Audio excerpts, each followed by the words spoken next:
All right, race fans, welcome to TurnLeftTV. You ready for some high-speed action tonight? Step on the gas. All right, race fans, welcome to Michigan International. This is TurnLeftTV, and I'm your host, Heath Johnson. The High Octane Racing League Bushwhacker Series has the special event, the Steve Freeze Memorial 250. What a very special night for us here tonight. It's the Bushwhacker Series. It's Michigan, Steve's favorite track, and we're going to be paying homage to him tonight. Our High Octane Racing League hero. Means so much to us. This is going to be a fantastic night. We got a huge field. Who's going to take home the victory in this prestigious race? There's only one way to find out, and that is follow right here, live on TurnLeftTV.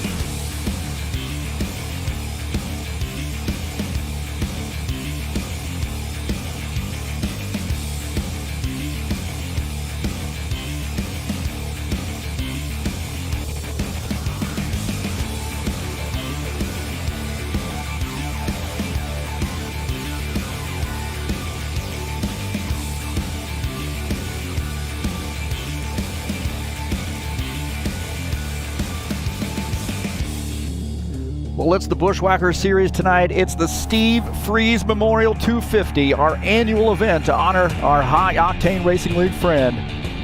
This is going to be a good one. A lot of heavy hearts tonight and a lot of guys out here on the track. All right, hey, thank you so much for coming in here to TurnLeftTV. Appreciate you being here, man. We got a big one here for you tonight. A big race. Right now we are in the practice session. So about 10 minutes left to go in the practice session. Right now, I have 24 drivers here joining us.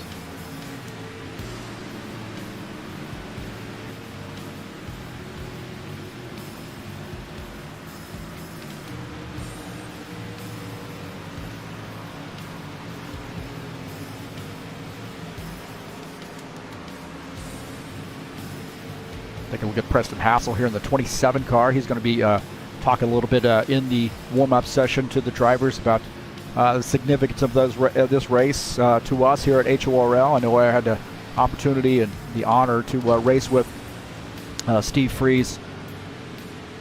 Man, what an inspiration he was and a mentor to me. And we got a exciting race here, and I think we were going to make him proud here tonight. I know since we've been doing this race, we've been having big fields and a great race here at Michigan.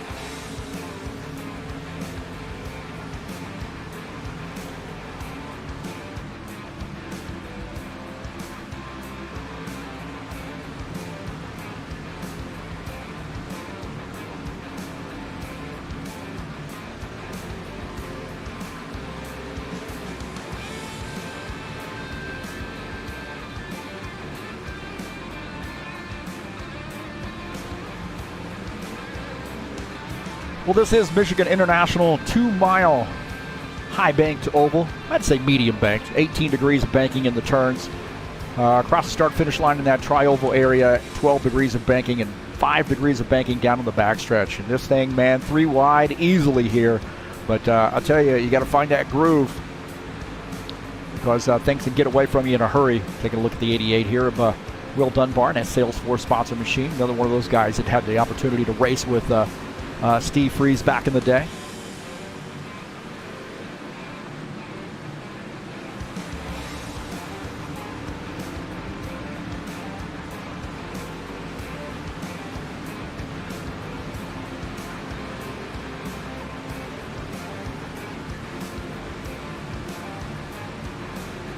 I want to say thank you so much for coming out and joining us here on TurnLeftTV. Peace to everybody out there. And again, what a special race here for us tonight, the Steve Freeze Memorial 250. And hopefully a lot of those old HORL guys are watching tonight, and hopefully we've got a good show here for you. We've done a pretty good job in the few years that we've been, kind of had this under our wing and controlling it. So excited about tonight's race, and definitely going to bring back a lot of memories here thinking about Steve and looking at some of those old paint schemes and so forth back in the day as well. So we'll have an opportunity to do a little reminiscing. We'll have hopefully we'll have some drivers up here after the race here tonight. So these guys are getting focused on a huge field here. We've got 23, 24 drivers here joining us tonight. Thanks so much for coming in. Please hit that thumbs up button. Let me know you were here. If you'd like to make a donation to TurnLeftTV, you can click on that donate button way up there in the banner of the channel. Also, please go down the description of this race and click on those links over to the Fanatec website if you're interested in purchasing some stuff through them. We've got a nice little entry-level DD wheel, direct drive CSL, direct drive wheel now that they're offering. So if you're interested in purchasing some stuff through them, please use my link. And thanks to all those folks who have. I appreciate that. But we've got a great race here for you tonight, and I'm excited to be able to broadcast this race live to you, and honored that all these guys would come out and race with us tonight.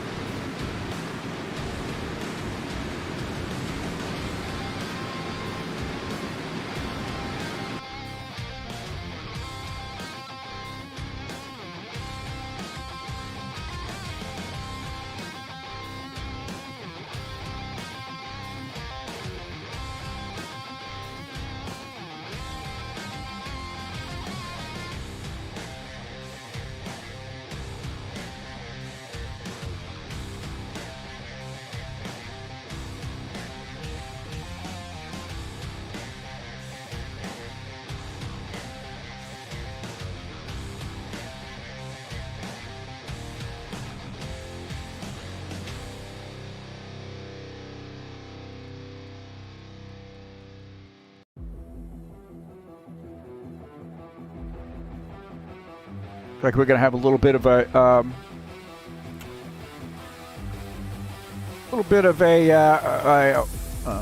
I'm lost for words here. A little bit of a prize giveaway here after the race tonight.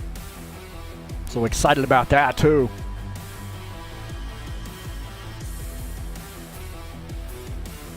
That'll be a fun one.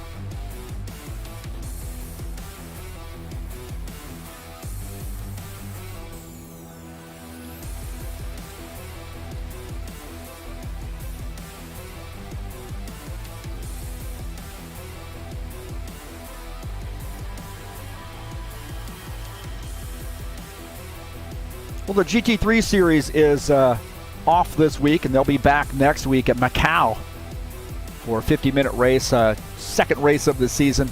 So we're skipping a week here, giving us a little bit of a break. I got to go help take care of my dad this weekend, so not able to bring you this race live. So next week, on September the 25th, we'll be back at it with race number 2 in the High Octane Racing League GT3 series.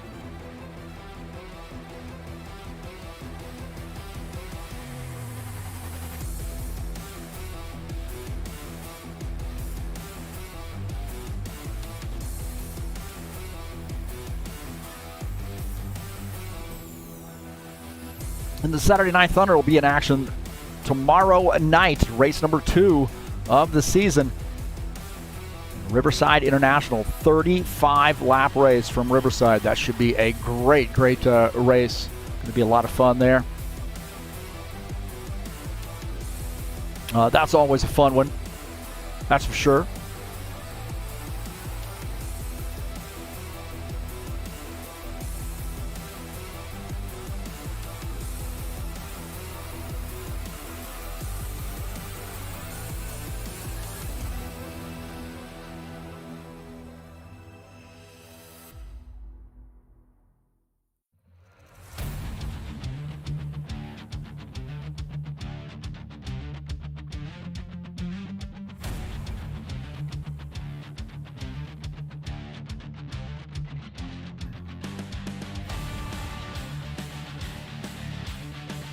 So right now, getting things tightened up here in the practice session. These guys are going to restart practice session just to sort of give us a green track, because we have a huge amount of drivers here. So trying to give the guys a little bit of a break there on how slick the track is. We've got 24 drivers in now. Tonight's race is going to be brought to you by EliteHostingUSA.com. If you're interested in some rFactor 2 servers, there's 3 self-managed server packages available for you to choose from.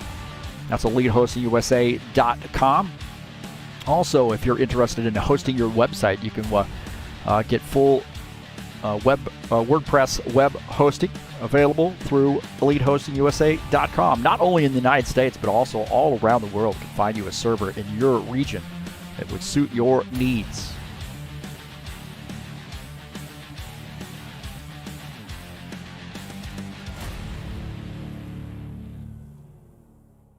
A lot of soul.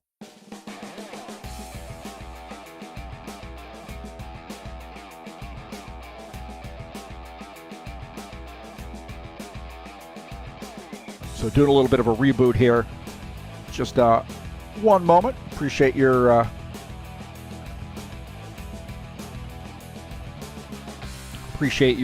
patience.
Doing a little bit of a reset right now here for track conditions.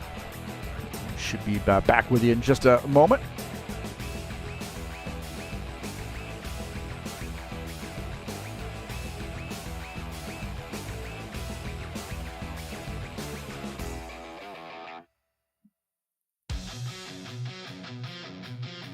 So this is the Steve Freeze Memorial 250.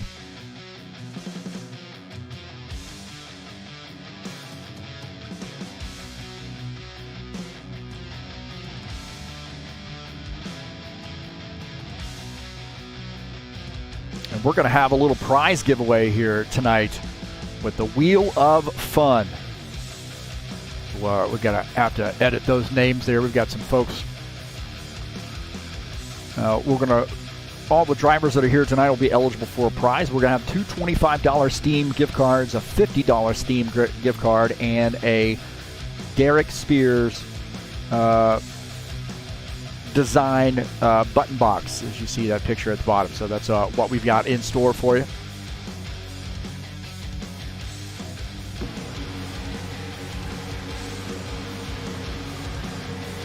So I'm excited about that one.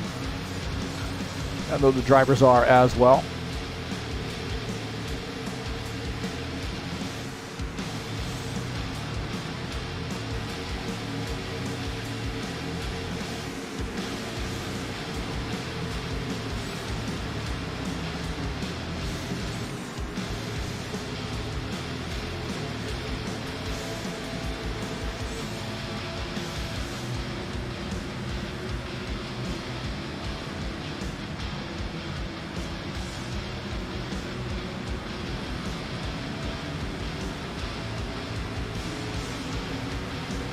Take a look at Tony Furtado here. He is driving in the 11 car here tonight, the Steve Fries Memorial Paint Scheme.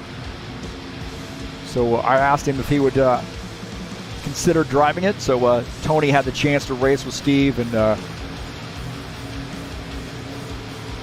knew Steve as well, and it was honored, man. I tell you what, he was so thankful, so appreciative of being able to drive this tonight. So he's coming back to race with us. I love having Tony back here to race. Very excited about seeing him and one of the old HORL guys coming back.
So take a look at Steve Fries's stuff here as we kind of roll through this. Steve really meant a lot to me as a driver, and you know, when I was coming up and racing in 2001, when High Octane Racing League kind of moved over from NASCAR Heat and began the NASCAR 4 effort, the Papyrus Sim.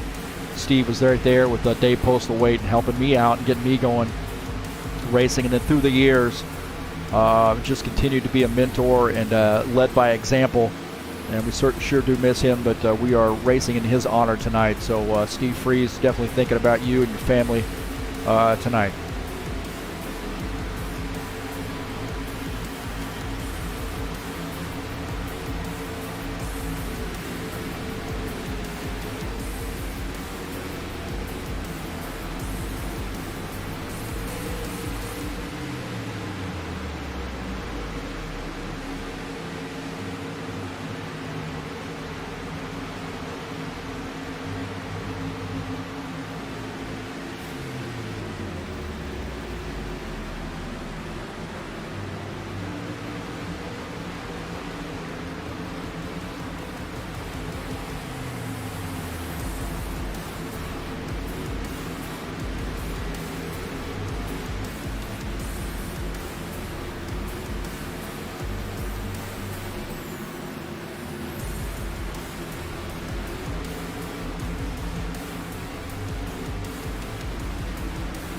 Throw up our backup here. We're waiting on the overlays to come up.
Take a look at old Preston Hassel, some of his paint schemes here. He's driving in that 27 car tonight. We're trying to recreate that within that top left screen there, that paint scheme that Freeze Racing PCs. So he'll be racing in a car that looks just about like that. I was trying to recreate that scheme for him when he came back. So hopefully we'll see maybe that victory lane here tonight.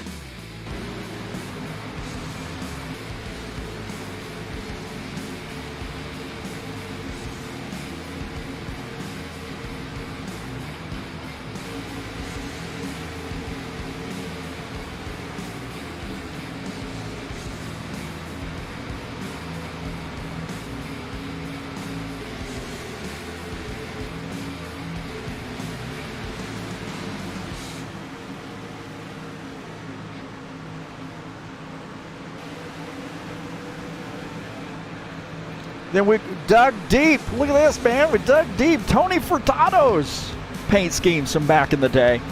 I don't know what that number 2 is. I don't know what Tony was thinking on that, but in a 5 car. I think he's probably going to go with a number 5 here at HORL once we get him going. But I see a theme here, man. I see a Adidas theme. You got a little Quaker State going on there and Red Bull.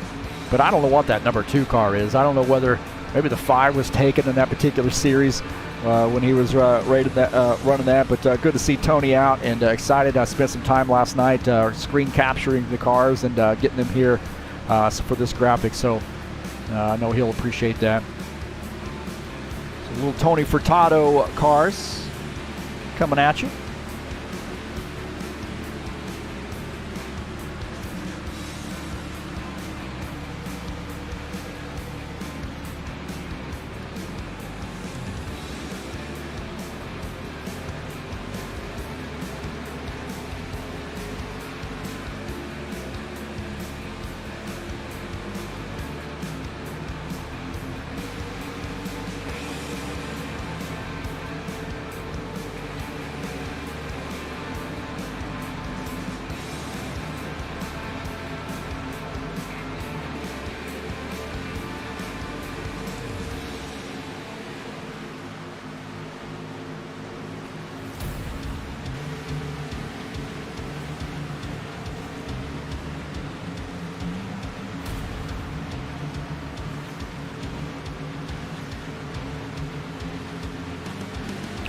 Checking our little chat session out. Looks like Claudio Bardelli Jr., Givaldo in here, JJ coming in the chat too and checking us out. Good to see those guys and good luck to them tonight. Always loyal patrons of HORL.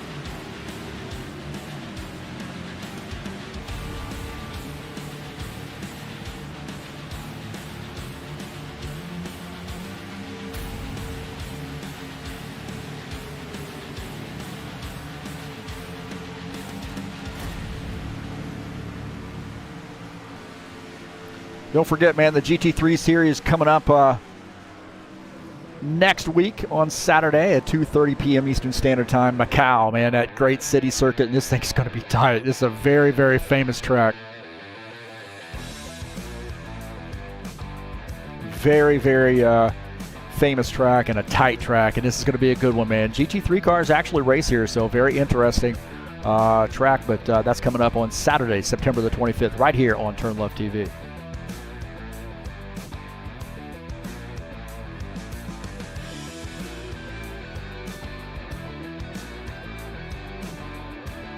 So these guys are in the qualification session now.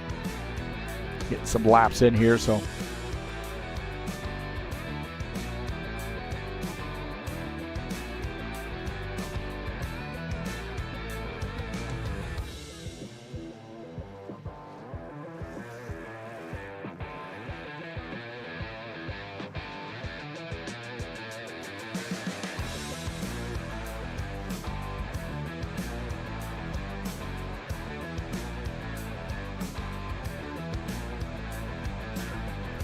Fuck.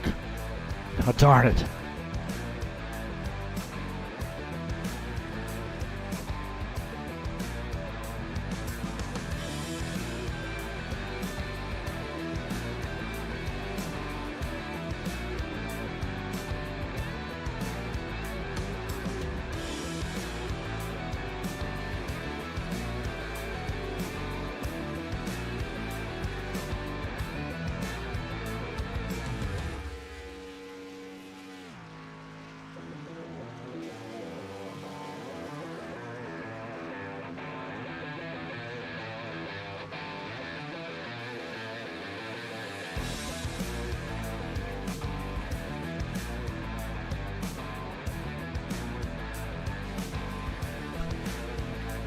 Not made for kids, folks. Sorry about that.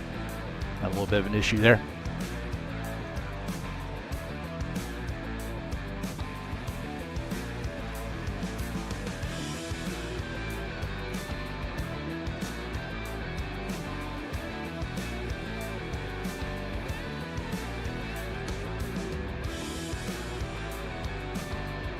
Take a look at the 21, Lucas Simpner, as he's making his qualification attempt.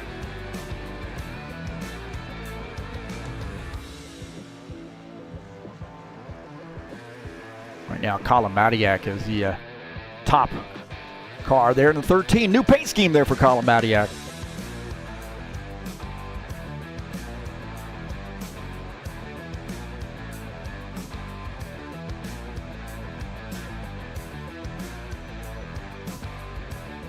Matiak there slowing his qualification attempt. Looks like Lucas Simpler's finished up his attempt, I believe. Take a look at the Givaldo Spindle in the 68 car.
Looks like Colin Matiak is the pole setter there in the 13 car, so congratulations to him. We're still kind of waiting on the grid to come up here. So great job to Colin in the 13 car.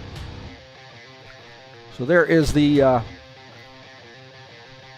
starting order there. Colin Matiak starts in P1, Paul Brown second, Lucas Simpler starting in the third position, and Palumbo fourth.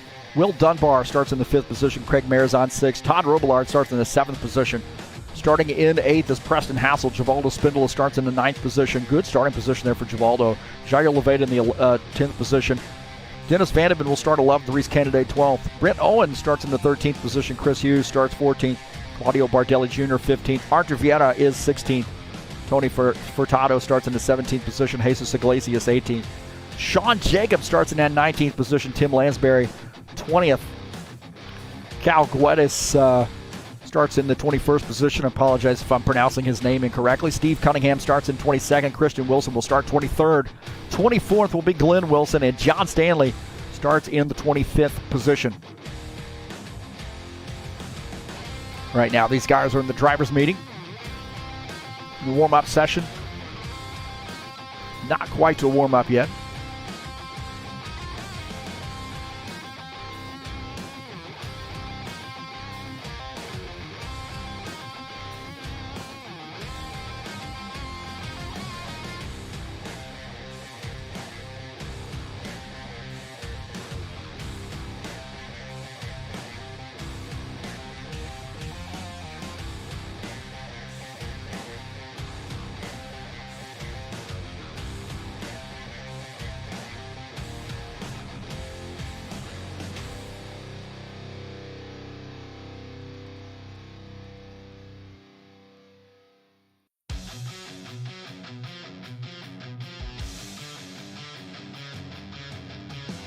Take a look at Will Dunbar's cars here. He's got a couple cars in the old HORL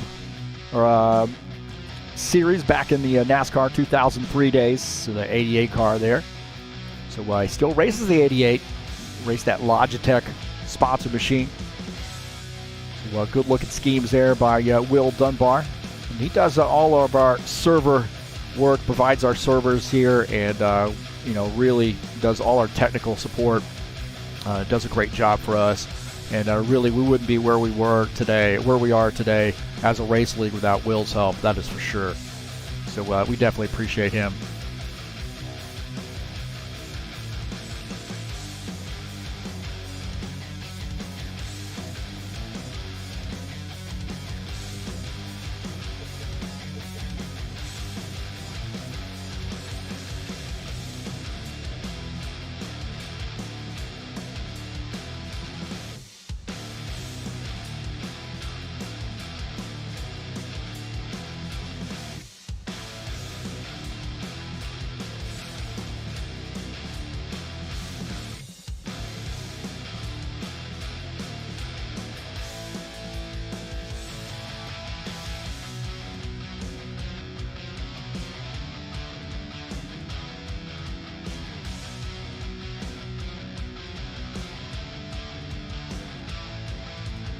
Don't forget the Saturday Night Thunder headed your way tomorrow at Riverside International. 35 laps from this great road course. I think if you're talking about any road course that really suits stock cars, it is Riverside. So this would be a great one, man. And the Cup cars, I had these cars out here doing some screenshots, as a matter of fact. And I tell you what, I said, I want to race a few laps.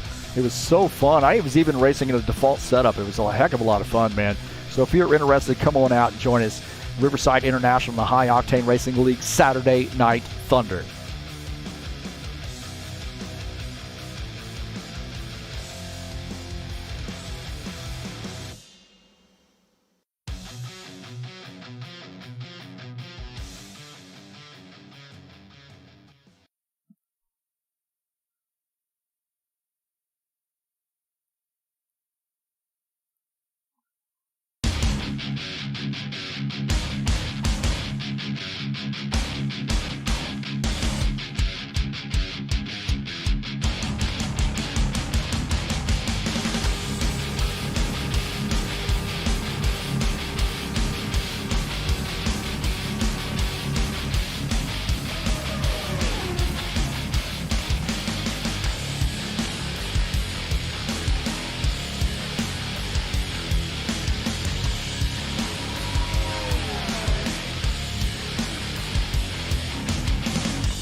Is there something have to be changed in the configuration or anything like that?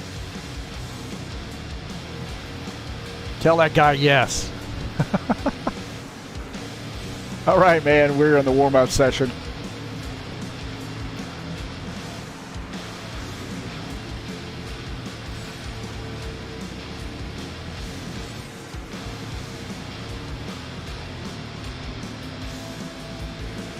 Let's take a look at the session results, man. We got guys coming all over the place here. I'm dropping the bad words here. Let's look at the qualification results here. Colin Madiak qualifies in P1. Paul Brown second. Lucas Simper qualifies in the third position. And Palumbo fourth. Will Dunbar will start in the fifth position. Good starting position for that 88 car. Craig Marizon in the 1X car starts in the sixth position. Todd Robillard is seventh. Preston Hassel qualifies in the eighth position. Javalo Spindler qualifies in ninth. Jair Leveda qualifies in that 10th position. Qualifying in the 11th position is Dennis Vandeman in the 48 car. Good to see Dennis out, man. He's staying up late. He's driving from the Netherlands, man. Not physically driving all the way from the Netherlands. He's driving, yeah, you get it. Reese Kennedy starts in the 80 car in the 12th position. Britt Owen 13th. Chris Hughes starts in 14th. Claudio Bardelli Jr. In the 91 qualifies in the 15th position. Artur Vieta 16th. Tony Furtado 17th. Jesus Iglesias 18th. Sean Jacobs qualifies in the 19th position. Tim Lansbury 20th.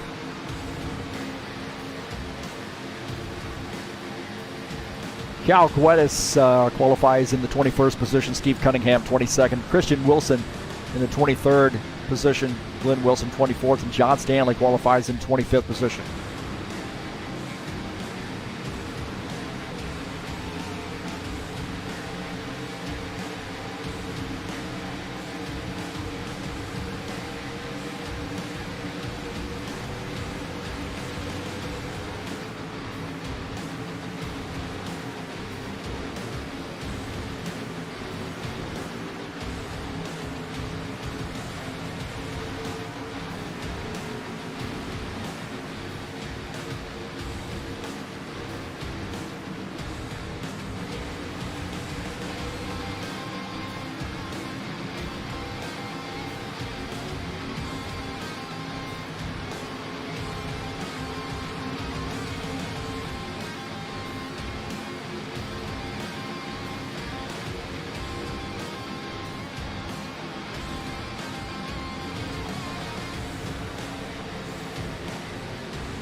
So it's Caio Guedes.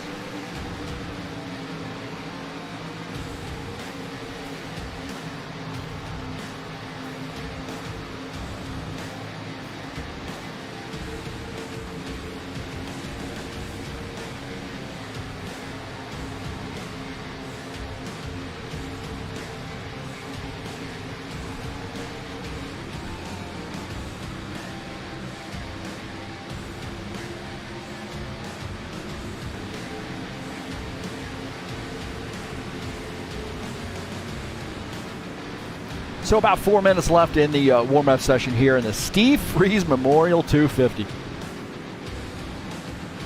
This is a huge night for us here at High Octane Racing League, and I can't say enough about the folks who make this possible as well. And I think Steve would be proud of us for putting this on. He'd probably say, man, don't put this on for me. But we can't help it, man. That's how much we miss Steve.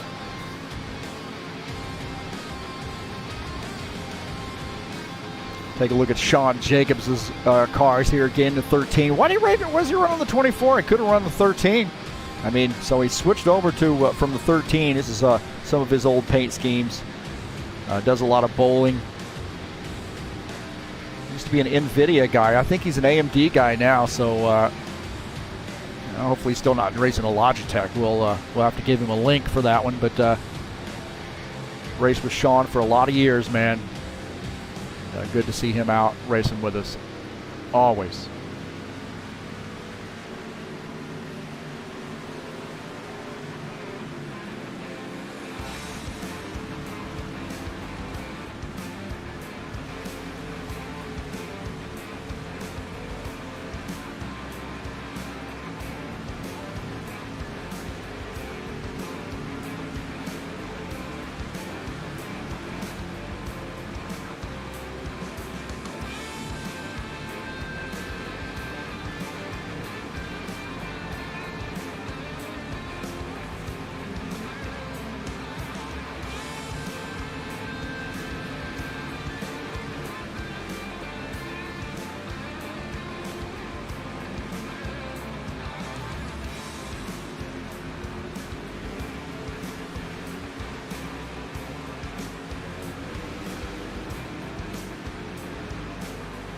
Take a look at Claudio Bardelli Jr. He's got to be one of those guys on your radar to win this race. Hey, by the way, I haven't done the keys to the race. We only got 2 minutes left here. Let me do that.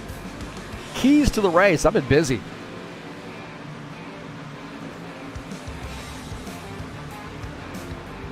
All right, here are my keys to the race tonight. Head on a swivel, man. There's a lot of drivers out here, and you better keep your head on a swivel and find out where everybody's at. Find your line and stick to that line. Find out what works well for you. Long run mentality, man. We're going to have some long green flag runs, and you're going to have to save your tires and then make sure your pit stops are on point, man. Those are my keys to the race. Head on a swivel, find your line, and race that. Probably going to need a friend as well. Long run mentality, and then pit stops on point here tonight. So peace to everybody out there. Thanks for coming in tonight. Had to get that in. I forgot about that, man. Such an amateur. Such an amateur. We got about a minute and a half left before we head on over to the race.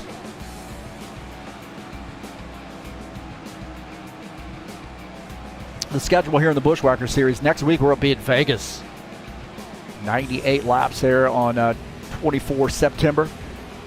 And then Talladega, see Charlotte after that. Phoenix, Kansas, and California all hitting you. What a great little schedule there we have. Take a look at this GT3 schedule coming up as well. Macau coming up next week in Road America. Adelaide, another great street circuit. Portland on October the 23rd, my birthday. Maybe fly me out to Portland on that one. Dubai GP night race on October the 30th. Halloween. Silverstone on November the 6th. And Singapore Marina Bay, another great city circuit on November the 13th to finish out that season. Saturday Night Thunder schedule. Riverside tomorrow, Las Vegas, Talladega, Charlotte, Texas, Kansas, Martinsville. These are itching for Martinsville.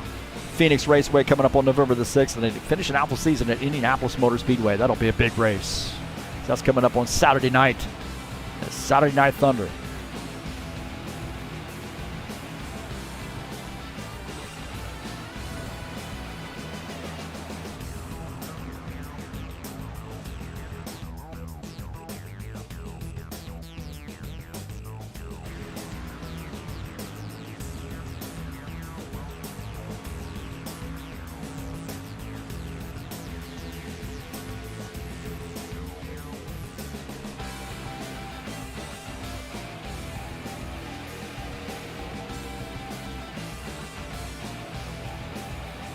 Attention grid, all non-essential personnel leave the grid now.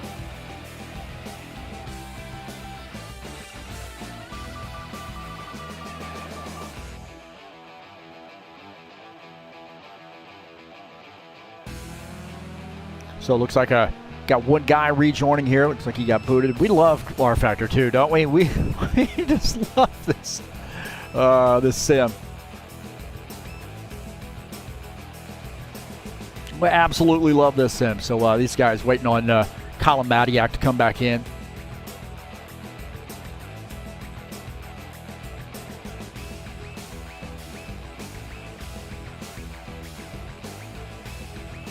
We go back here to the chat session. Look at that, Big Frank joining us in the chat session. Oh my gosh, man.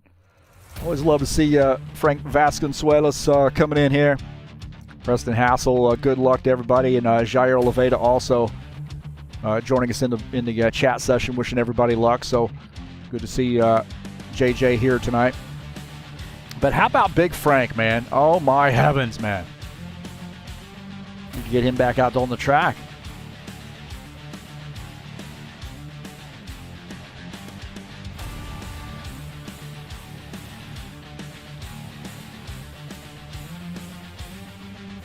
All right, looks like we are ready to rock and roll. Attention grid, all non-essential.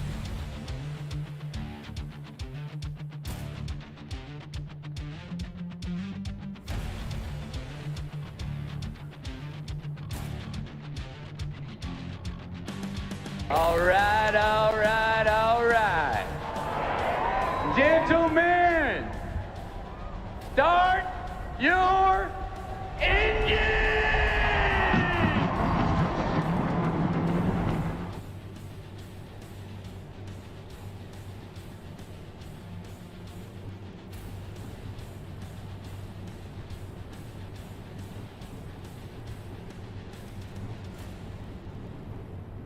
All right, here we go, man. We're going to get this bad boy going. Colin Maniac starts in P1. Paul Brown second. Lucas Simpner starts in the third position. Ed Palumbo starts in fourth. Starting in the fifth position will be Will Dunbar in the 88. Craig Marizon in the 1X starts sixth. Todd Robillard in the 90 starts in the seventh position. Starting in eighth is Preston Hassel in the 27 car. Starting in ninth is Givaldo Spindle in the 68. JJ in the 10th position in that 17 car. Dennis Vandeven in the 48 starts 11th. Reese Kennedy starts in the 12th position in the 80 car. Starting in 13th is Brent Owen in the 99. Chris Hughes in the 7 car starts 14th. Claudio Bardelli Jr. starts 15th. Arthur Vieira in the 4 car starts 16th. Starting in the 17th position is Tony Furtado in the 11 car. Jesus Iglesias in the 2X starts in 18th. Sean Jacobs 19th. Tim Lansbury starts in the 20th position. 21, Cal Guedes starts in the 3X car. Steve Cunningham starts 22nd. Christian Wilson starts 23rd. Glenn Wilson starts in the 24th position. And starting in 25th is John Stanley.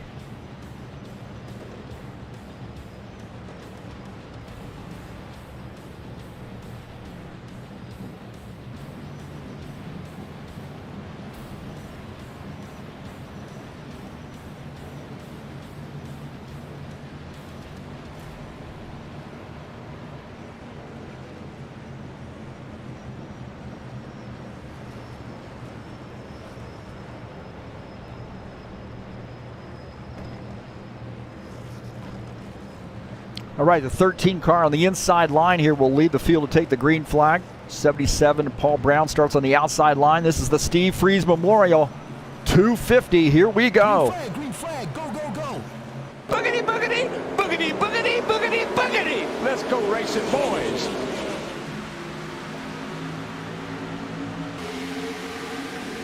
Way to turn one, Colin Maniac on the inside line. Paul Brown up on the outside line in that 77 car. Lucas Simpner running in third. 54, Ed Palumbo is in the fourth position. He's up on that outside line.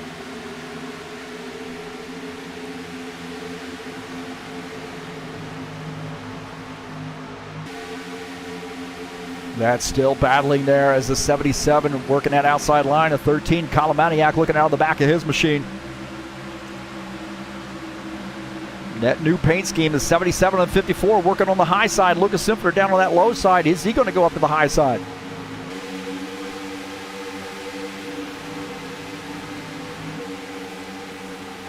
And now Colin Maniac drifts up to the high side. He's now going to fall back to the third position. As the 77, Paul Brown takes the race lead. Down the backstretch, Ed Palumbo is in second. JJ don't go down to the inside line there as he's getting by the 68 car. This 77 starting to move up, getting by Preston Hassel. Oh! Preston Hassel holding on to that spot on the outside line, but the 17, Jair Oliveira, just behind Preston Hassel. So far, so good here. Good clean start. Hopefully, guys kind of behave themselves a little bit. How about this? Dennis Vandeven in the 48 car. Coming out here and joining us tonight. Racing with us. There's Tony Furtado. We've seen him back there running in this onboard here with Tony Furtado running in the 11 car. Steve Freeze paint scheme. right now running in the 18th position. He said, I want to get this car in victory lane. Working on that 99, Brent Owen in the 99 car on the bottom, on the high side there.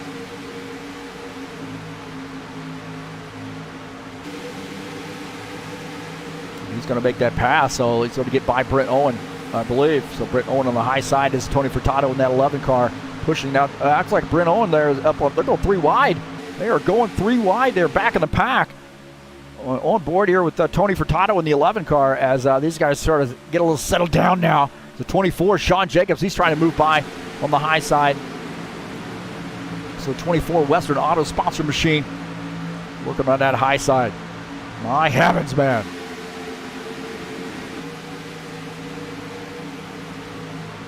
Starting to get a little racy here. This Artivieta and Jesus Iglesias getting after it. Artivieta in that 4 car. He's up on the high line. It looks like that high line might be the place to be. Guys have all single file right now. 24 drivers joining us. Every position going to be big here tonight. As many drivers as we have. Go back up here and look at our race leader, Paul Brown, in battle for the 2nd position is Ed Palumbo and Colin Madiak here battling it out. Colin Madiak gets to tuck in as Ed Palumbo in that 54 running in P2.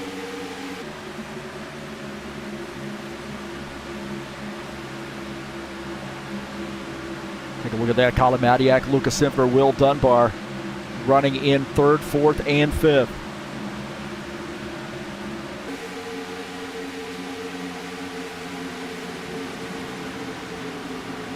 Take a look at Will Dunbar here in the 88 car. That Salesforce sponsor machine. We got to fix that camera angle, man. There's no sense in leaving that there. It was focused on that driver. So the 88th running in 5th, just behind Lucas Simpler, having a good run. It'd be a big, big win for the 88 car. He's riding in that bottom line, but looking good for the 88 so far. Running in P5. Reese Kennedy in the 80 car. He's up on the high line as Sean Jacobs down on the bottom line. Reese Kennedy in that Hooters sponsor machine. Going to make a pass on Sean Jacobs for the 15th position. Those side by side down the backstretch, and Sean Jacobs going to tuck in as Reese Kennedy takes the 15th. Sean Jacobs now back to 16th. Givaldo Spindle in the 68, and Artivieta here getting after it. Right now, race running in the 11th position. We got a yellow flag here. Yellow flag. As we've got somebody in the wall. So yellow flag here on lap 8. And Artivieta off the pace there, so something going on with Artivieta.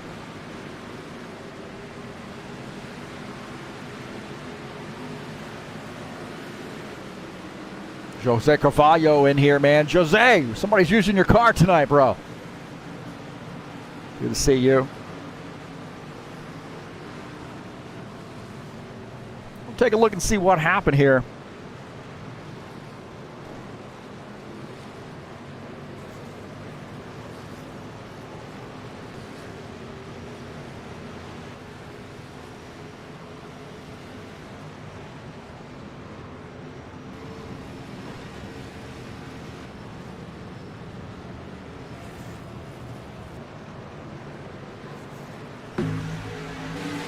Take a look here. This is a little bit after the fact, and the Archer is way across the track. My heavens, man. See if we can go back here and look at a little bit different view. Just a little bit after the fact here as Archer gets spun here. On board here with Archer, and it looked like Givaldo might have come down on him. It was hard for us to see because of that stupid camera angle there, but Archer coming across the track and smacking the wall. My heavens, man.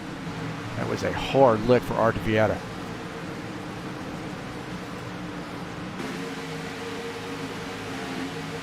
Go out here and take a look here. This is out the front of Chris Hughes' machine. You see Givaldo takes a left right here. I'm not sure what happened. Maybe the steering broke on that car, and then that 4 car gets smacked, and then he goes across the grass and hard into that inside wall.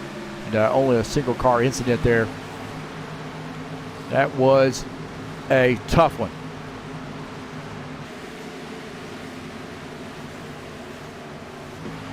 On board here with Arthur as he, smacks the wall. I'll tell you what, man, you may think that this is all virtual, and it is, but you hold on to that wheel like that in the sim, those force feedback wheels, that can be a big deal for you. We go back here as Arthur going to have to get some repairs done to that machine. Paul Brown is the race leader. And how about this, man? Jose Carvalho joining us in the chat session. We got the 99 out on the track tonight, Jose. We ran out of cars, man. We had to start using cars of drivers that haven't been here in a while. So maybe they can put the 99 in victory lane, but we definitely need to get you out here, Jose. We definitely miss you as well. So, boa noche, mi amigo.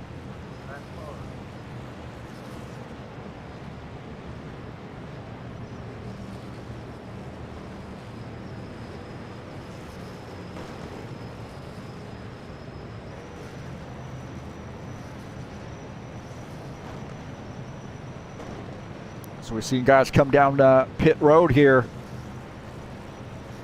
This is a points race here tonight, so there is some, motivation. Maybe stay out a little bit, get some bonus points as you see these guys peeling off. This is a busy, busy pit lane. And this is going to be an interesting one to watch here as Colin Madiak in that front pit stall. Who's going to take 2 tires? Who's going to take 4 tires? You see a lot of guys taking 2 tires. A little bit of a battle right there on pit lane. Looks like Paul Brown might have that. Lucas Simfer comes out in the 3rd position, you see.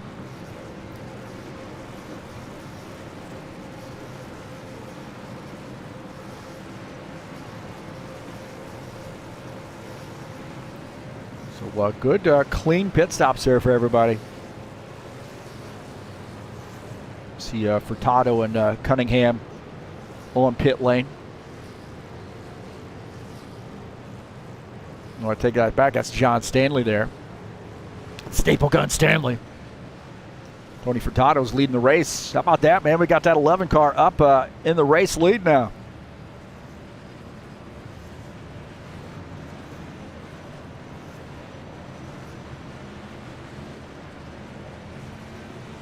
Tony Furtado in the race lead. That 11 car. I don't know why the little wrapper's showing up there and not the actual car, so we'll have to fix that in the car set. I've got something probably messed up there. Of all the cars to mess up.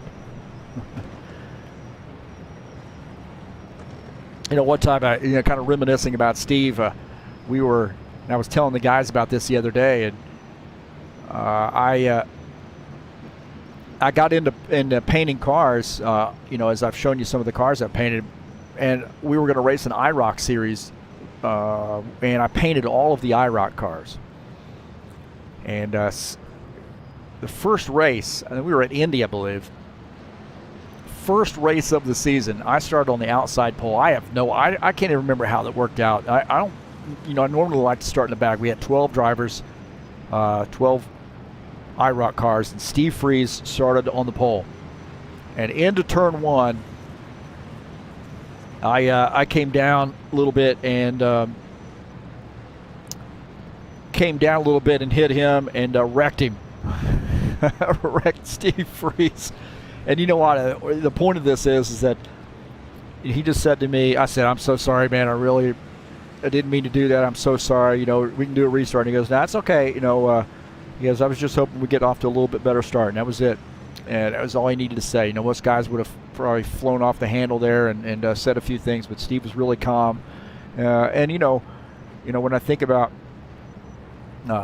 having his car out here tonight, or a replica of his car, and it not showing the car on the wrapper right there on the driver menu, as you see right there, it just shows that little covered up car. He wouldn't think 2 things about that. He wouldn't care one way or the other, to be honest with you. That's the kind of guy Steve Freeze was. I want to send out a shout to all those old HORL guys that may be watching this either live or watching it on replay. AJ and Chris, definitely thinking about you guys, and Dave Postlethwaite, wherever the heck you are, definitely thinking about you. Mike McNeely, thinking about you too. And we'd love to see you guys get back into sim racing. I know life sort of gets in the way sometimes, and we got AJ's a grandpa, so he's enjoying that. Last time I talked to him, he was really, really enjoying his grandkids, and I think Chris is settled down a little bit. Last time I talked to him, got him a young lady, as I recall, working a lot. So good to see, good to talk to Chris there. It's been a while since I've talked to him, so he's doing okay. Mike McNeely. Got him a sports car last time I heard. Got him a sports car, so he did a lot for all three of those guys. Did a heck of a lot for HORL. Graphics work and servers, and just cannot. HORL probably would have went under a long time ago had it not been for the work that those guys did. Well, coming back to the restart here as Paul Brown is the leader. Colin Madiak starts on the outside. 21, Lucas Simpfer starts in third. Ed Palumbo in the 54 will start in the fourth position. See Bardelli Jr. and Oliveira fifth and sixth. Preston Hassel in the 27 car. Old guard, there we go, 27 in the throwback scheme tonight, the Freeze Racing PCs. I wonder if he was going to race that scheme. It looks like he did, so he's going to start in the 7th position. Will Dunbar in the 88, Todd Roblar in the 90 will start 8th. Pace cars in, here we go, back to green. Green flag, go, go, go. Bunching these guys up. Hope this doesn't breed more caution flags.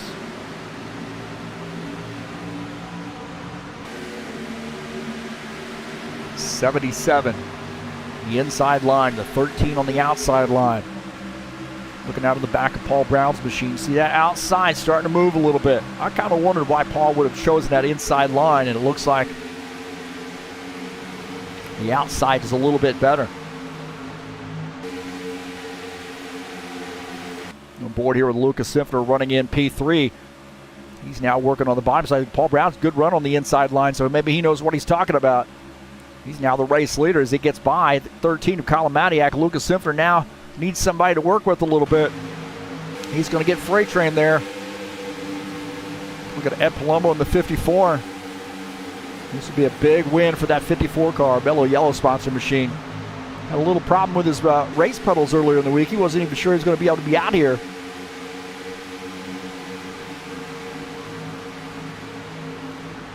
And now is, so good to see him get things fixed. And we're on board here with Lucas Simpfer now running in the 6th position. Claudio Bardelli Jr. just ahead of him in that 91, running in P5. Jair Leveda is in 4th.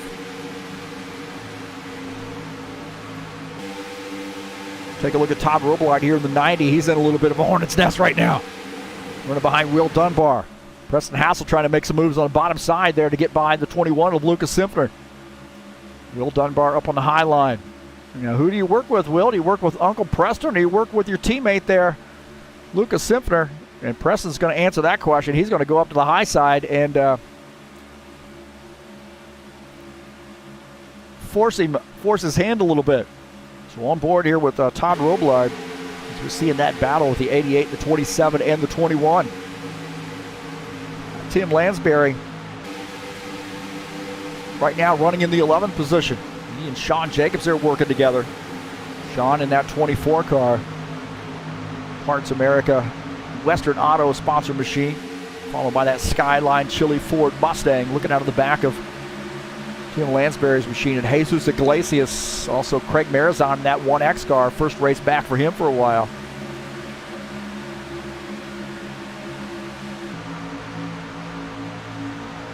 Take a look at the 99 here. Brent Owen running in the Jose Carvalho throwback scheme. Brent wanted to join us here in TeamSpeak. and race tonight. So good to see Brent out in his first race out at HORL. Just behind him is Dennis Vandeven in the 48 car. I promise he is once we get focused on that. We've got to change those cameras there. So Dennis racing in that 48. You're in the 15th position. Cal Guedes and Chris Hughes battling it out. Also the 11 of Tony Furtado in this mix. On board here with Cal Guedes as a little bit of a battle there with the 7 of Chris Hughes on the inside line. Looks like Guedes in that 3X car. That car is a little bit loose as I see it. Back up here with the race leader, Paul Brown in the 77 car. Reese Canaday, Christian Wilson side by side. Reese Canaday on the inside line, Christian Wilson up on the outside line in that 30 car. This 80 of Reese Canaday now gets by, takes over the 22nd position. Oh man, tight right there. Givaldo and the 30 almost got together. Tony Furtado in that 11 car. He's up on the high side. He's going to try to get around the 7 car. He's running behind Guedes in the 3X machine. Furtado, almost some contact right there with the 7 car. He's trying to tuck that 11 car down on the bottom side. 11 car slips back up to the high line. 7 car side by side with the 11. Down the backstretch. A little bit of a pack here. The 11 car tries to feel this out which way he wants to go. Looking out of the back of his machine, you see that 7. 12 car John Stanley back there as well. Now the 11 car going to get by as the 3X gets up in the wall. We got a battle for the race lead here. It's Colin Matiak in the 13 down to the inside line. Colin Matiak, one of our young guns here from Ohio, racing our Pennsylvania native, the 77, Paul Brown. Down the backstretch, a little drag race. Paul Brown inched ahead, but 13 on the inside. He needs a little bit of help there. Paul Brown trying to squeeze him down a little bit. Little side drafter right there by that 77. Colin Matiak into 13.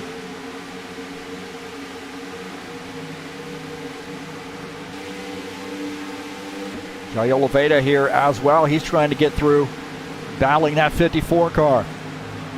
So we got a pack of 4 that's kind of walked away from the rest of this field.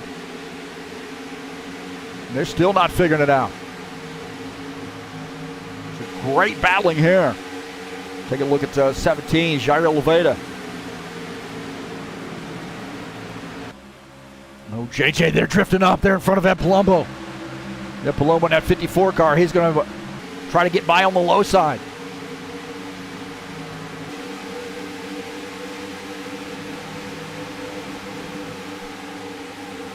Take a look at Ed Palumbo in this 54. He now gets by the 17. He's going to drift high in the 17, going to try to cross him over.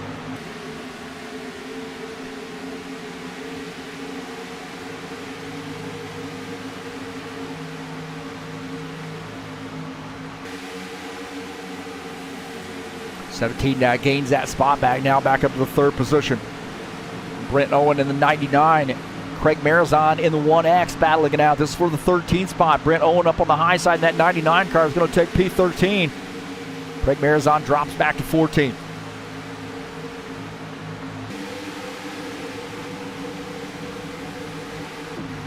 John Stanley in the 12 car. He's in the middle there. Cunningham in the 86. Oh, that got tight. The 7 got up on the wall. That got tight with the 86 car. The 7 car got up in the wall. Looking out of the back of John Stanley's machine, you see the 86. Steve Cunningham down on the inside line. Chris Hughes in that 7 car. He said earlier that he wasn't going to be able to make it tonight, but said work got out early, so he's here. Having a battle with Reese Canaday.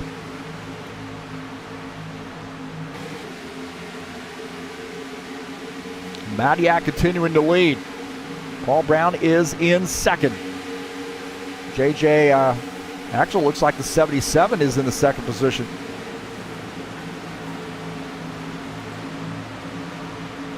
Paul Brown is in 2nd. Sorry about that. JJ and the 17 is similar colors to me anyway. I'm colorblind.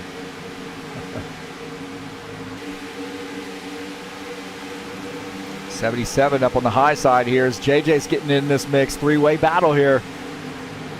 77 up on the high line, 13 Kalamaniak on the inside line. Side by side.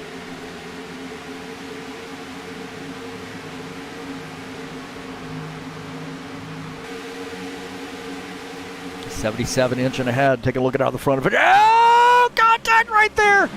Kalamaniak hanging on to that. Kalamaniak hanging on to that. There was contact between the two of those guys. And Kalamaniak almost wrecked that. He almost put that car in the fence. Look at this right here. Kalamaniak drifts up, gets into the 77 car just a little bit, and hangs on to that thing. Whoa, my heavens, man. He had to catch his breath. That got crazy right there.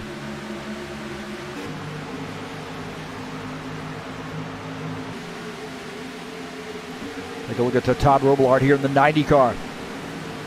88, Will Dunbar. 24, Sean Jacobs in this mix.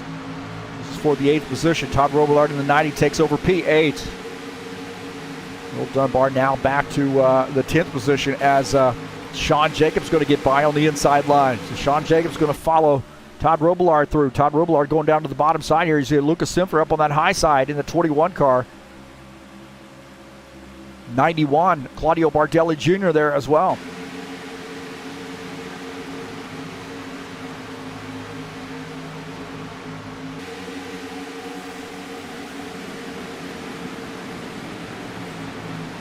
.90 down to the inside line. That car's on the move, getting by the 21.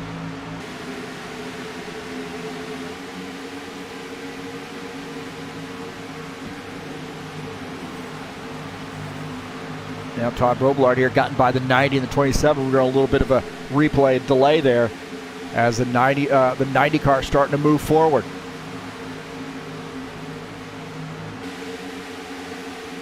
Battling the 27, the 91, Claudio Bardelli Jr. on the inside line too. Preston Hassel on the 27 up on the outside line. 54, Ed Palumbo on that outside line as tucks in. The 90 car tucks in behind the 54. The 90 now running in P5, so he's moved up. Ed Palumbo running fourth. Preston Hassel, good run for him. These guys maybe got some green flag pit stops underway. So hearing some green flag pit stops on the radio.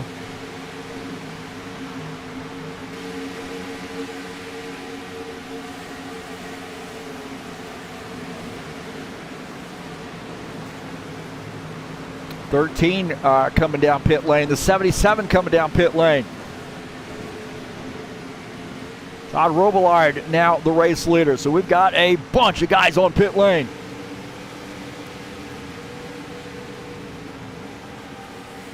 See Paul Brown on pit lane. Todd Robillard now the race leader. 24, Sean Jacobs, he wants to get some laps led. He's now challenging for the race leads. We see Paul Brown coming down pit lane here. Sean Jacobs now to the race lead. He's on the inside line.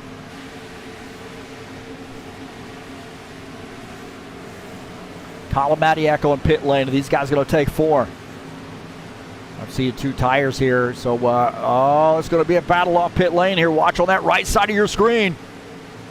Oh, man. Let's tell you what, green flag pit stops. This thing gets a little chippy there, but these guys pretty clean.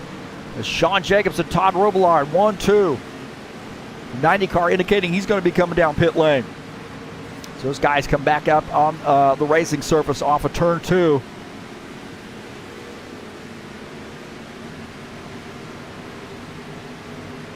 Oh, Sean Jacobs is out of fuel. Sean Jacobs is out of fuel here. He's going to coast to pit lane, but he is out of fuel. The 24 ran that car dry, and out of fuel is Todd Robillard in the 90 now. The leader, he coming down pit lane. Sean Jacobs out of fuel here as he's going to have to coast that car to pit lane.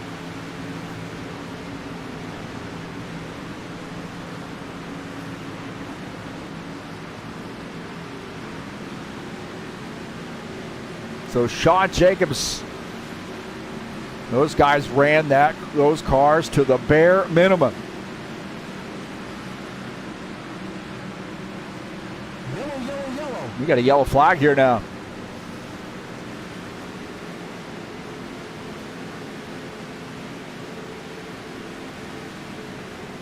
The yellow flag.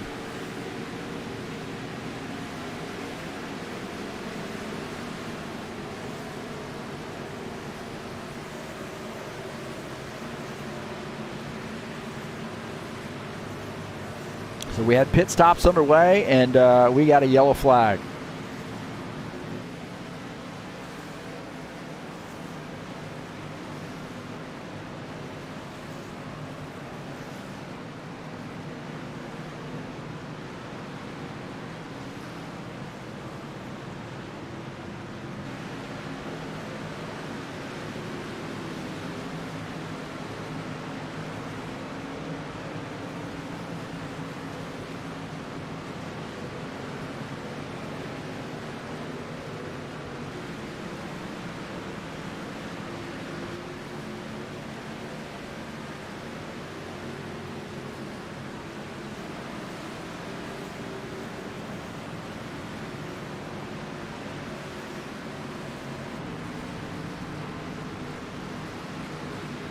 See what happened here to one X car. Looks like he had lost his connection, so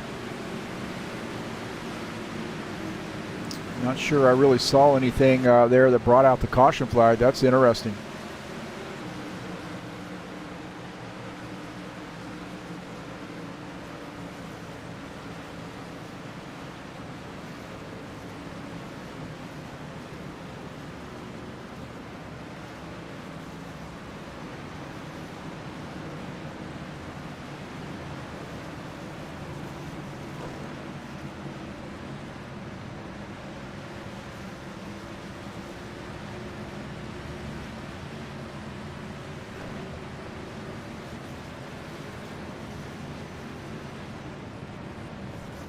Kyle Madiak, the leader, and I really did not see what caused the caution flag, to be honest with you. The caution came out, but did not see anything on the readout there that said there was a spin or anything. So very interesting.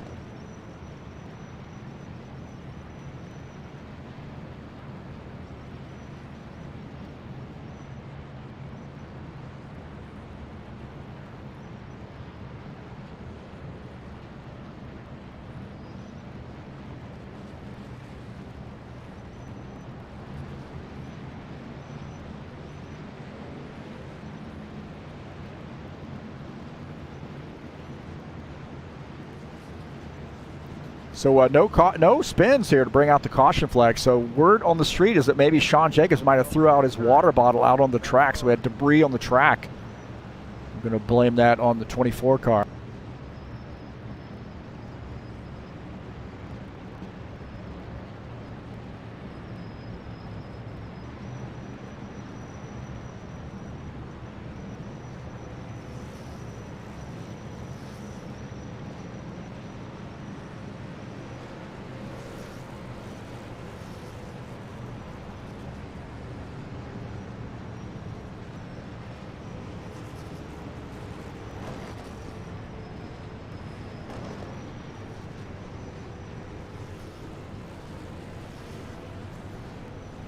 We got some pit stops underway here as Tim Lansbury, the race leader. So some guys coming back down pit lane.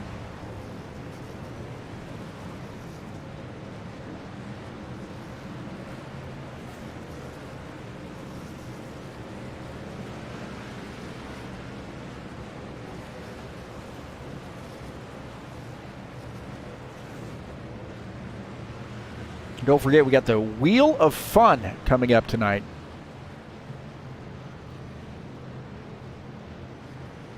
Got some prizes we're going to be giving away.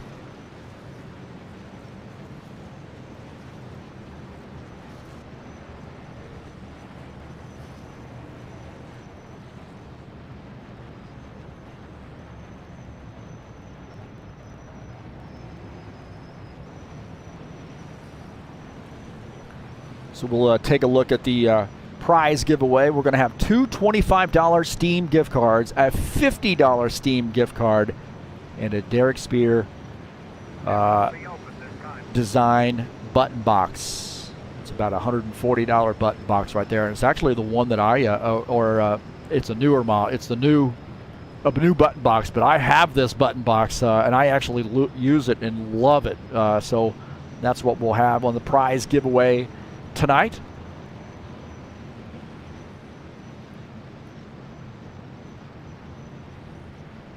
So that's going to be fun. It's going to be a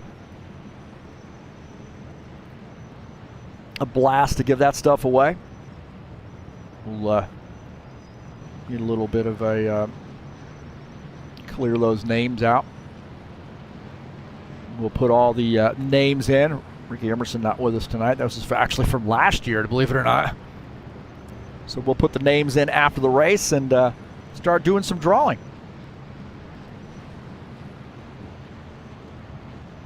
All paid for by the admin at HORL, myself, and I'm going to say Sean, and also see who else donated there. Will has made a donation. Paul made a donation to the effort. And I apologize if I'm missing somebody here. I'll look it up real quick.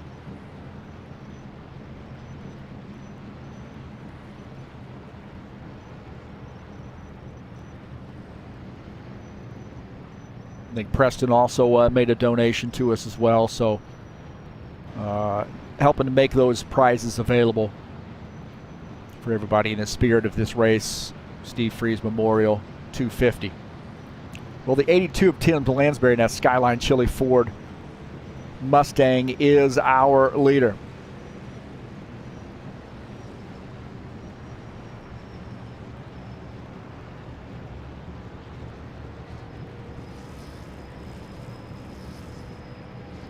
Good to see that 82 car up there, and you see some more guys coming down pit lane. It's the 24 now in second. My God, how does that happen, man? He waits the pit, he runs out of gas, he has to coast. Caution flag comes out. Now the guy finds out that he's in the second position. I mean, when the golden horseshoe is in your lap right there.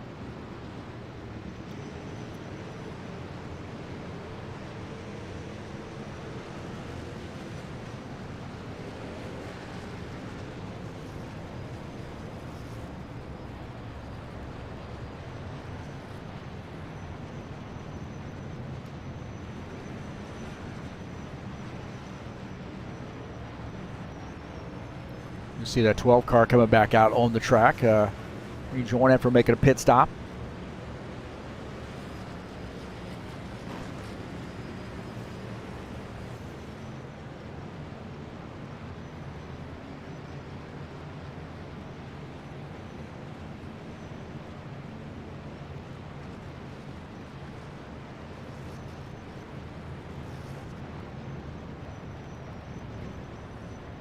You know, we didn't bother to take a look at the point standings coming into tonight. Take a look at the point standings here real quick, hopefully. There you go, Claudio Bardelli Jr. leading in points, just 1 point up on Sean Jacobs. Archiviera third, Robillard fourth, Palumbo fifth. Hassel, Hughes, Iglesias, Brown, and Wilson rounding out the top 10. So this is a points race here tonight too, so something to think about. This does count for the regular series event.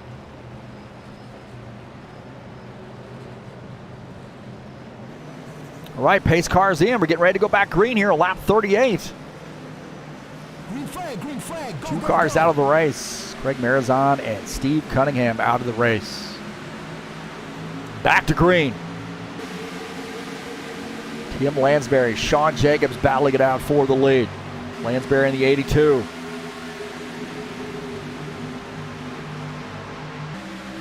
Get out of that cluster there back behind him. Iglesias, Spindola, Robillard, Hassel.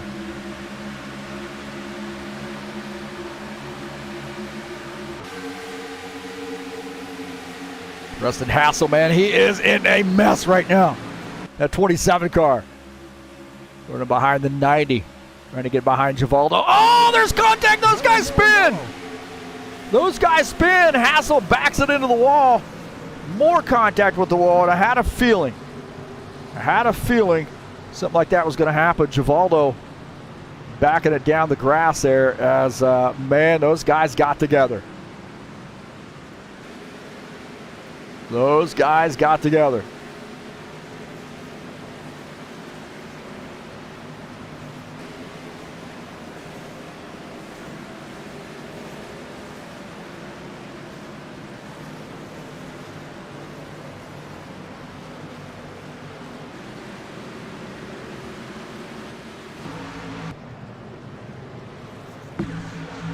Take a look and see what happened here as a 68 comes up the track and gets into the 27 car right there. And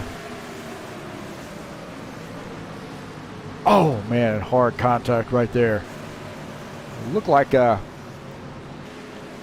really looked like going board here with Madiak as the 68 car goes up to the high side and gets into the 27 car right there. And then those guys go for a ride across the infield and back it into the wall.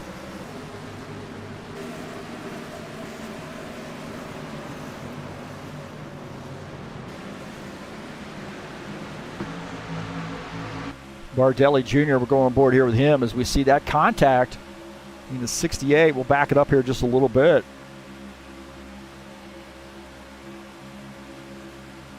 See that 68 car drifting up the track right there and getting into the 27.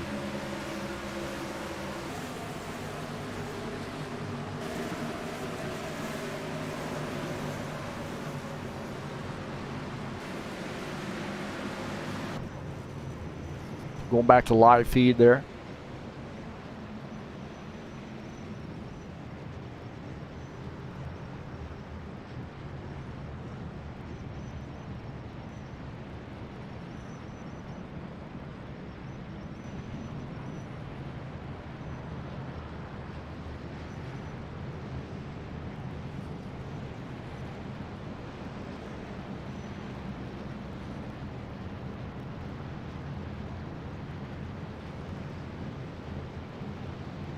So a little contact there, and looks like Givaldo going to come down pit lane and retire his machine. Tough night there for him, but one of the nicest guys out there, really. Givaldo, can't say enough about Givaldo.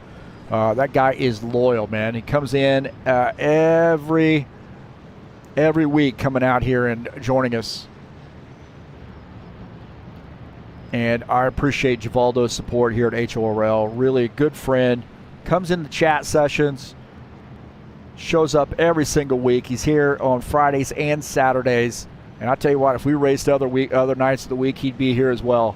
But can't say enough about how much we appreciate Givaldo Spindola.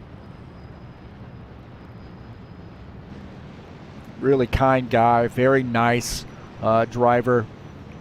You know, he never gets bent out of shape at anybody, anything like that. You know, he's always level-headed, and really do appreciate him. Look at that, man. Jose says he's got many changes. He's a father now. Well, congratulations, Jose. Congratulations to you, man. I guess that's okay for not showing up. If you got a baby now, you're dealing with that. Definitely is some changes. Going to have to get another wheel and pedals for the little one now to get out here. Congratulations, parabéns, Jose.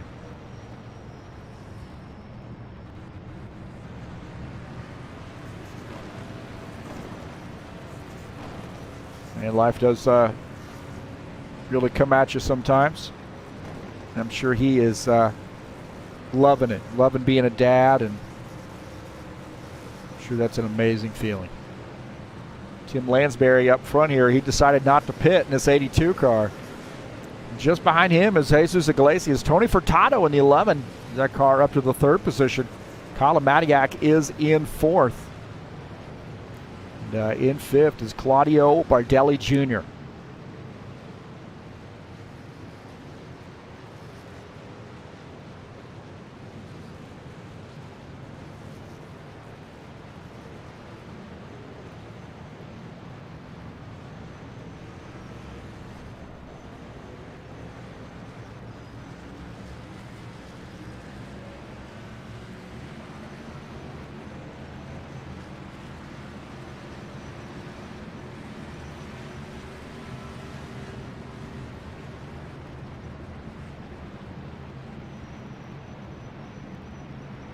pit road will be open this time.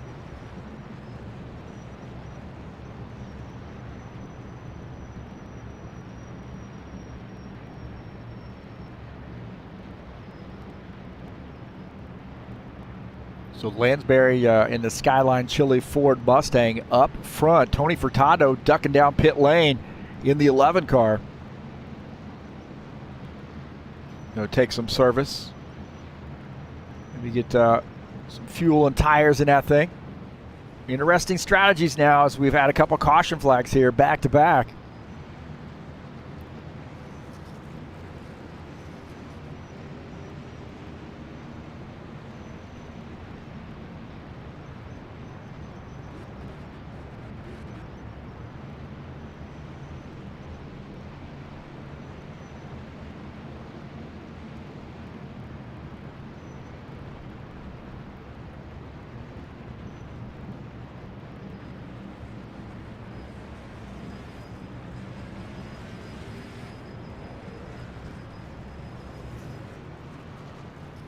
So Lansbury, Iglesias, Matiak, Bardelli Jr., Simpner rounding out the top 5.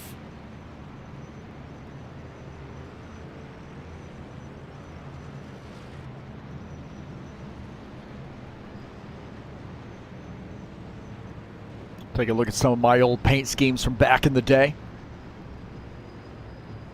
I always like taking them in 3ds Max, and I love that when guys would create scenes and you could take the models there and put them in 3ds Max and throw the skin on them. And my favorite one was that garage one. I really like dealing with that one. But yeah, I always race the 07 schemes, various iterations of that. I got tons and tons of screenshots of old cars. I just thought I'd throw some out there. But these are my old HORL stuff. Really like that that old 70s mod, man, and racing that old winged Superbird from back in the day.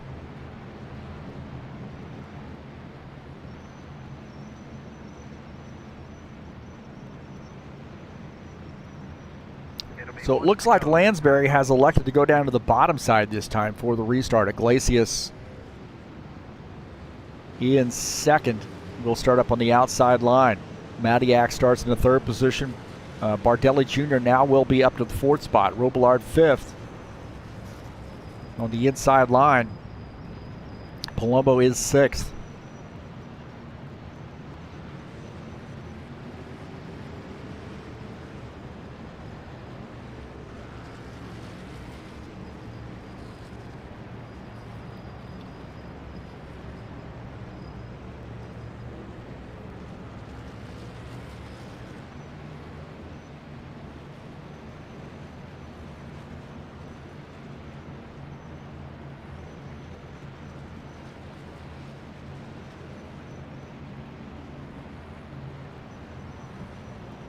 So we're going to go back green here. Again, we got these cars sort of bunched up together. We got a little bit of rubber down on the track too, so something to think about here with the slick track.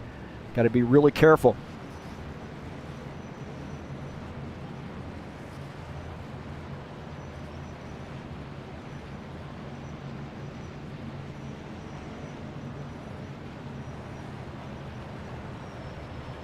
So the 2X Iglesias up on the outside line. He's been pretty fast here tonight. 13, we know he's fast. 91, always fast as well. The 90 is fast, so got some good fast cars here up front. 54, here we go. Pace car is in. 54, we're starting in the 6th position up on the outside line. We'll see how this goes.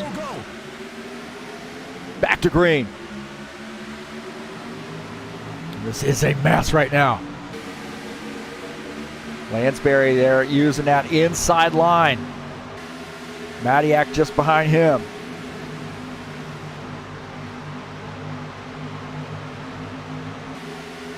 Paul Brown and Ed Palumbo has to kind of bail on his friends, go down to the bottom line here. Now he's going to try to maybe pull Paul Brown in that 77 car up there with him. A little communication there on the radio. Claudio Bardelli Jr. in this mix. Iglesias has got to run. He's going to go down to the bottom side. He's looking on the low side of the 54 car. Artur Vieta is in this mix. He's showing some muscle here. Vieta up on the outside line. He's got a little bit of a loose car right there. You saw him adjusting that wheel up on the outside line, using this high line, running behind Bardelli Jr. Things starting to skate around a little bit on him. Brent Owen in the 99 car. He's watching this out of the front of his windshield. Iglesias down on the bottom line. Paul Brown now has moved up to the high line. So that high line looks like this is the place to be. Iglesias trying to find a place to tuck in. He's going to tuck in right there. Oh, man, I tell you what, Brent Owen had to get out of the gas. Brent Owen had to get out of the gas there to keep from getting into the 2X machine. Take a look at Todd Robillard here in the 90. He's running in P2. Lansbury in first. JJ, Jair Loveda is in the third position. We've got a two-car breakaway right now. Take a look at P4 here, the 13, Colin Madiak, and that new paint scheme. He's running behind the 17 is Jair Loveda.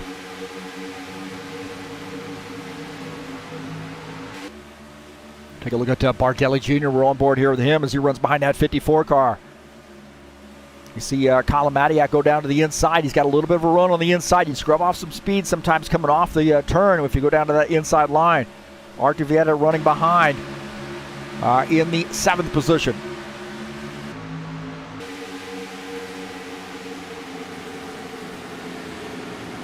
These guys starting to get a little chippy here. Chris Hughes, Preston Hassel battling it out. Be nice if we could actually follow the car instead of trackside view there on that halfway down the straightaway. Look at the 27, look at peeking on the inside. The 7 kind of slams the door on him. 24, Sean Jacobs in this mix. They're side by side ahead. Paul Brown and Jesus Iglesias side by side. Jesus now backs off, gives Paul Brown that spot. Paul Brown running in the 8th position. Iglesias running in 9th.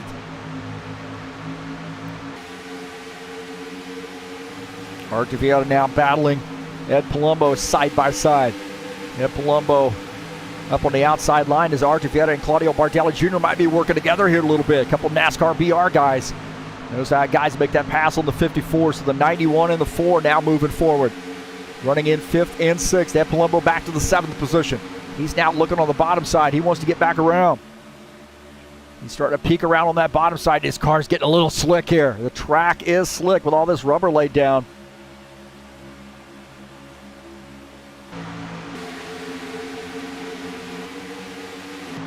Tony Furtado running in that 11 car. Right now running in the 13th position. He's running behind Preston Hassel. A couple HORL guys there, old HORL guys. Brent Owen up on the high line here, so not a lot of room for Tony Furtado in this 11 car. As Brent Owen in the 99 up on the high side.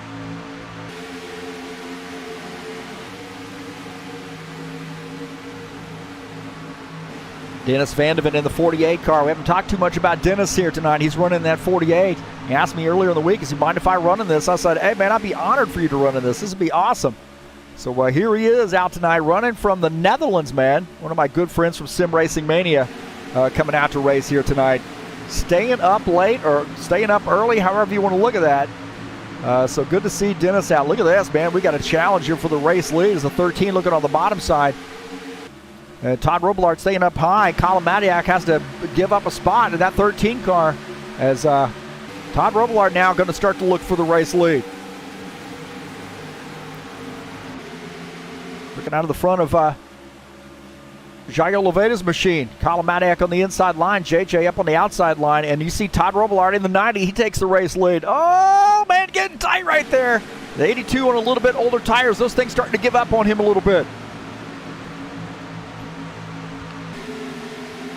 So the 82, Tim Lansbury, and that Skyline Chili Ford Mustang is starting to give up some spots, and we got a battle for the race lead here as that Colin Madiak is starting to look on the bottom side here. Todd Robillard gained the race lead. Now Colin Madiak looking to take the lead. JJ in the 17 car. Oh, man, it got tight. This 13 and the 90 almost got together. JJ in the 17, he's watching this. Trying to figure out who to go with. Oh, my heavens, man. About this, Tony Furtado, Chris Hughes. Chris Hughes on the inside line, Tony Furtado on the outside line. On board here with Tony going down the backstretch. Using a little draft there for Preston Hassel. He's going to get by the 7 car. Brent Owen wanting to sneak through.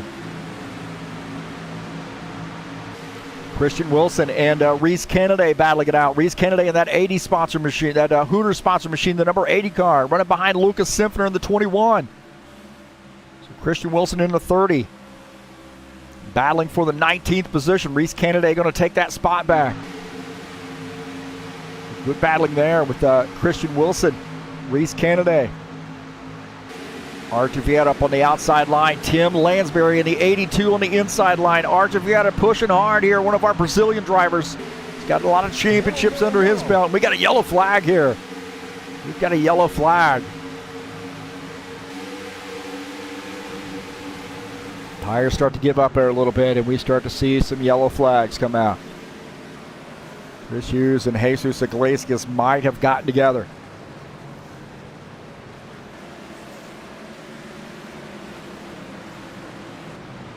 Chris Hughes in the 7 car off the pace there a little bit. Might have gotten together with let's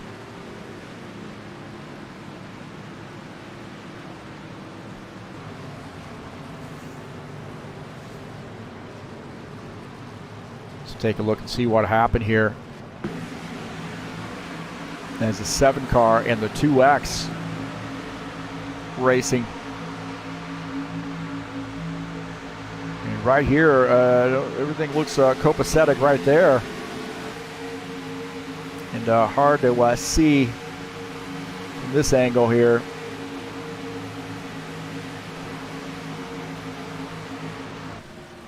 And there's a wreck right there. We missed that because of the horrible camera angles on this.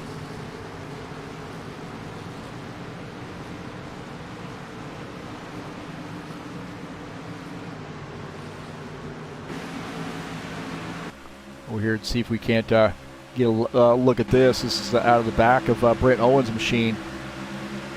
These guys side by side. Everything looks pretty good right there. Out of the back of Brent Owen's machine, it looks like the 7 car came up and got into the 2X machine. So that one, I think, goes on that 7 car. We'll go on board here with him. This is on board with the 7, and he just kind of comes up the track right there and gets into the 2X. Take a look out of the front of Iglesias' machine. Yeah, just nowhere to go right there. Iglesias is up in the wall. We'll back this up just a little bit. Iglesias up in the wall right here. He can't go up any further, but the 7X comes over and gets into him. Right there, that's just tough. That is almost, I think we just call that a racing deal with those guys. That was really tough there. It's hard to, I think Chris might have thought he had that spot by the time he moved. He didn't have it anymore.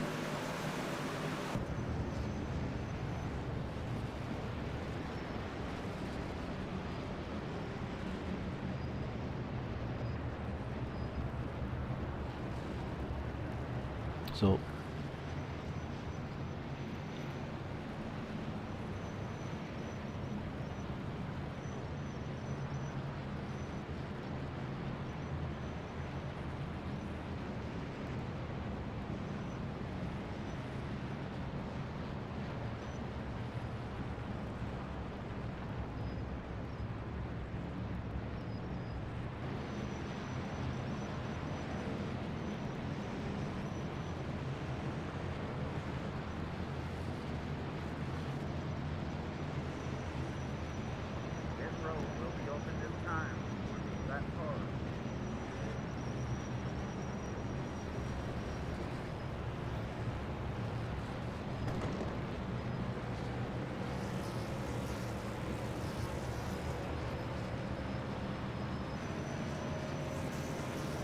get some pit stops underway here.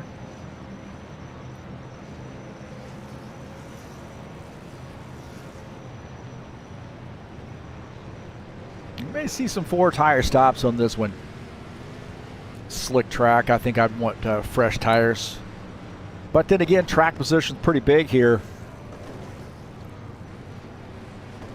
So we'll be interested to see how this pit lane situation works out. It looks like JJ got a good, maybe took 2 tires, so he's going to come out in front. So these guys are going to give up some track positions. Looked like Matiak took 4 tires. I think Paul Brown might have taken 4 tires as well. Busy pit lane right there. Busy pit lane.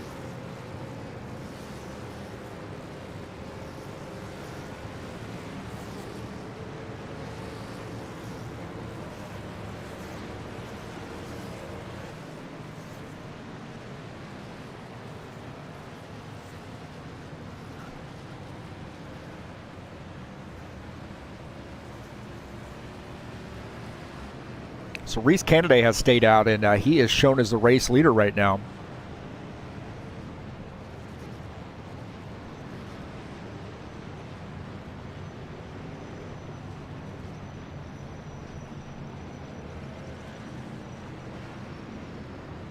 Pit road will be open this time.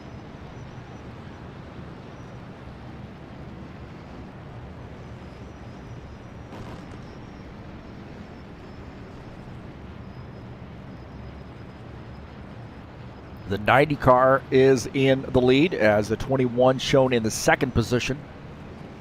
17 is in third. 91 is fourth. Vieira in the 4 car is in the 5th position. Robillard is 6th.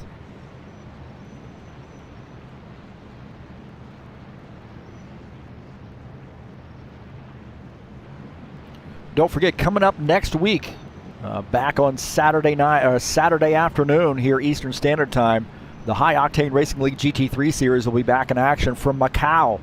Race number 2 of the season. And what a fantastic season this is going to be. Macau, Road America, Adelaide, Portland, Dubai, Silverstone, and Singapore Marina Bay. So a couple about 3 road circuits on this this schedule. Macau, Adelaide, and Singapore Bay, all road circuits. And then what a classic track there with Silverstone there, in Road America too. Those definitely stand out to me. I like Dubai. I really am looking forward to that race too, a night race. So that's coming up on October the 30th. So great schedule here in the GT3 series, and kudos to Will Dunbar on putting that together. So he's adminning this league, and we'll be bringing this action to you live. Coming back next week on September 25th for race number 2 in the High Octane Racing League GT3 series at a tight race track at Macau. That is going to be a challenge. No doubt about that. Don't forget about the Saturday Night Thunder coming up tomorrow night at Riverside International, man.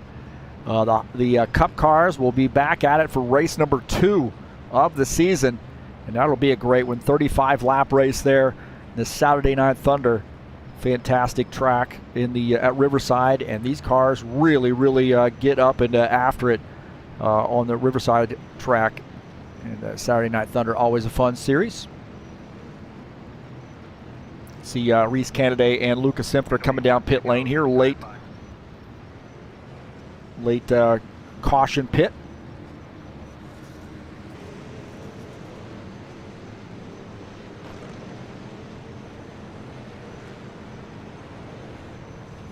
So we had a good green flag run there about first part of the race, but we've had a string of cautions here, about 3 in a row. About 10 laps apart or so. And this track I think Michigan sort of breeds caution flags a little bit because guys can get 3 wide. You see a lot of side-by-side racing. Guys get really pretty significant runs on the outside, and you can kind of dive bomb a little bit on the inside.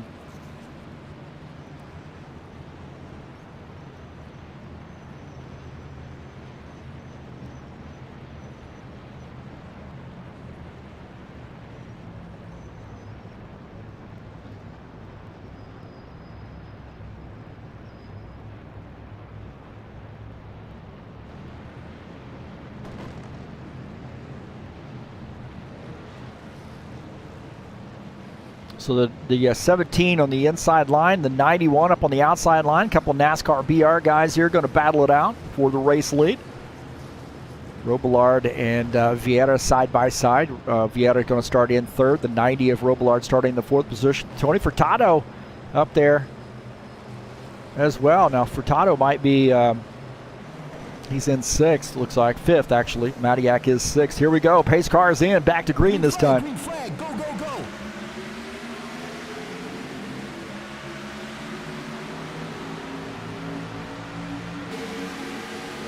So back at it here. 4 cars out of the race as JJ and Artivieri are battling it out. Tony Furtado down on the inside line. He's in a hornet's nest right now. On board here with Tony Furtado. Oh, excuse me. On board here with looks like Todd Robillard. He's got a little bit of a run there. Tony Furtado trying to find a place to get in. That 11 car. My heavens, man.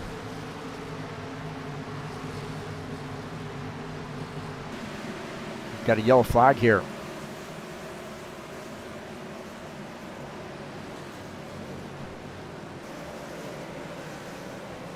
So cautions breed cautions, that's for sure. These guys need to sort of get this thing settled down here a little bit.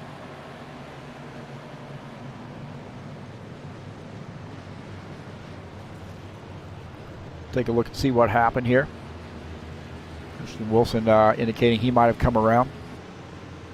Vandeven and Wilson might have gotten together there. We'll see.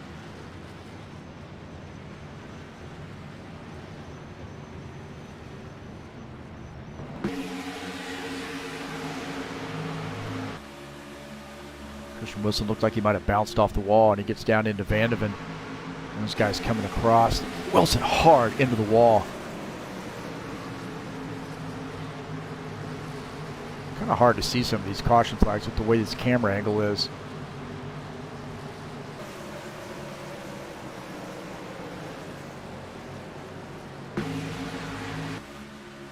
Looked like Wilson might have smacked the wall right there. He smacks the wall and then bounces off, and oh man, it's going to be a hard lick for him. Yeah, he just smacks the wall, and you see it's the end of the wall there, and then the way that this camera angle is working. Oh, there we go. Not too bad. Now he's going to get back up into the wall right there, and he bounces off the wall, comes down, and gets into Vandeven, and sends him across the track, and then the 30 up in the up into the wall.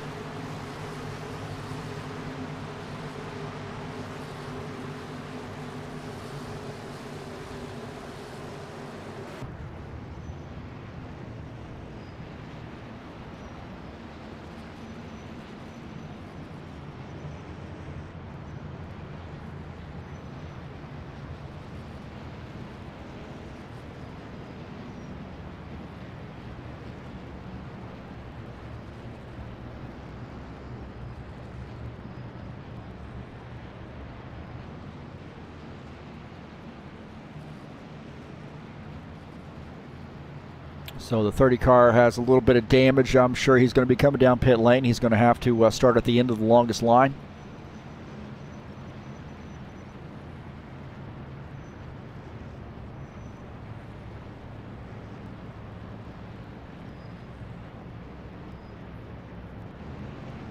Tonight's race is brought to you by EliteHostingUSA.com, providing our servers. Look at that, we've got a big field here. We had 24, 25 drivers.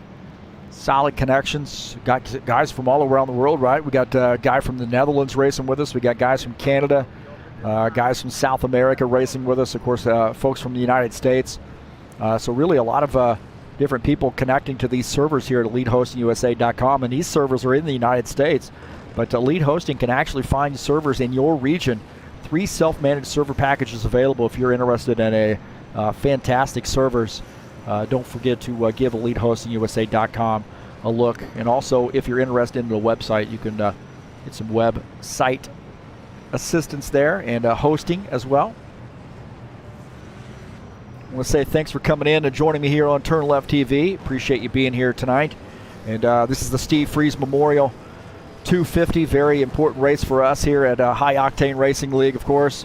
And, you know, we are racing with heavy hearts tonight. We're definitely thinking about Steve's family, and we're also reminiscing about our time racing with Steve and how lucky we were. You know, we raced with Steve for 10 years, and you know, we lost him far too early to cancer in 2011. But we have been racing these special events for him since he passed away. And we got a little bit of a mess right here. Steve would be giving us a little bit of a pep talk, to say the least, tonight. But a lot of drivers and a tough track. I've always thought, you know, and I'd be honest here, you know, with Steve, I'd be honest to say, look, man, this is a tough track here in rFactor 2. Can cause some problems sometimes with guys racing side by side. So, and we have seen a little bit of that. Tony Furtado in that 11 car, that Steve Freeze throwback paint scheme, racing the 11 tonight. He was so honored when we had said, hey, man, you know, would you mind racing the 11 car here tonight? And he said, absolutely, man. He's so honored. He put a great post up in Discord, and how honored he was, and honored to be back, and thanking the crew. And, you know, Tony, he's going to be winning races here pretty soon. I'm sure of it. He's really sort of getting things, you know, kind of figured out, and he's making a pit stop here. Now, Will Dunbar, another one of those guys that Steve Freeze really meant a lot to, is now the race leader here in this 88 car, that Salesforce sponsor machine. And I talked a little bit about him earlier, how, you know, Will is our tech guy, and he came along back to HORL just at the right time. You know, I contacted Preston when we went out on our own, and that's a story in itself, believe me.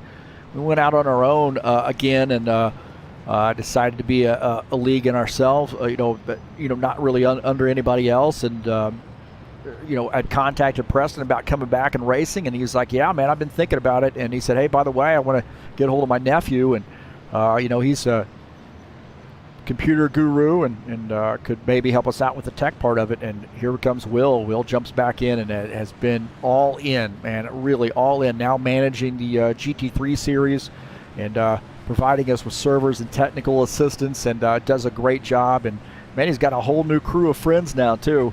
The old HORL guys back in the mix, but also all these new folks. And there's his partner, his teammate, the 21, Lucas Simpler, just up on the high line right now. They're going to start side by side, so keep your eye on that crew. But definitely want to say thanks so much to Will Dunbar, and helping out with us and everything that he does for us.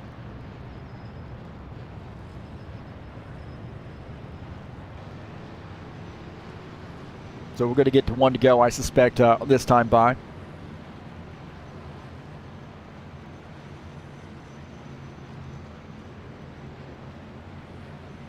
It'll be one to go this time by.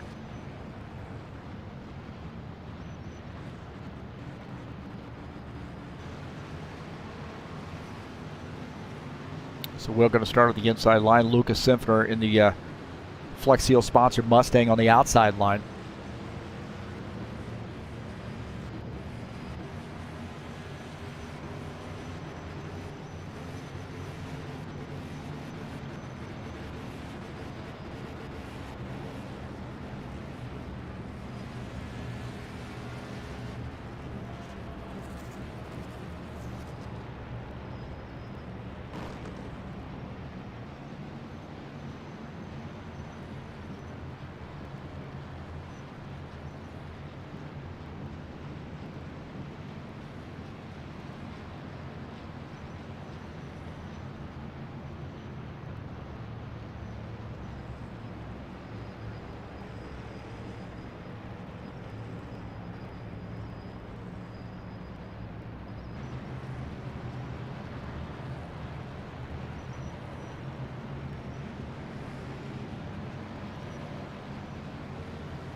All right, here we go. Getting ready to go back green here. The 88 will lead the field to take the green flag. The 21.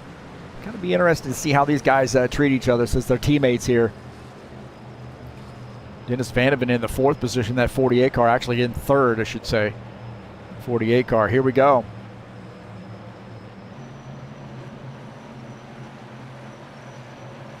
Green flag, go, go, go.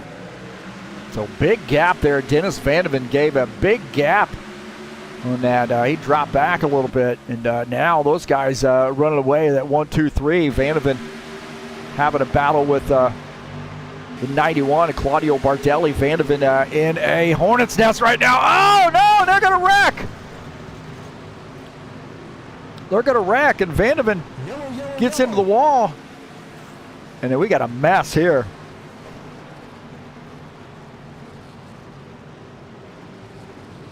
And Vandeven and looks like Vandeven and JJ got together, it looked like.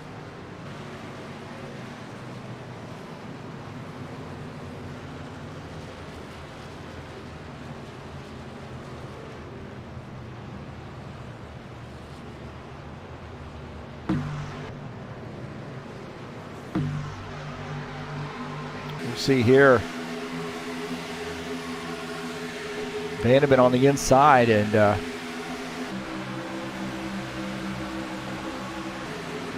Vandeven touches the apron right there. JJ gets up into the 54 car. JJ gets up into the 54 car there a lot, and then gets down into Vandeven. And oh, smack! Todd Robillard got smacked in that as well. And then big mess there, just ahead. Colin Matiak, go back here and looking from his perspective. Right here, see JJ trying to thread the needle. He's going 3 wide. Vandeven's down on the inside now. He gets that down into the and that's hard to tell there. 54 and the 17 got together, and then the 17 coming around and then smacking the 90 car.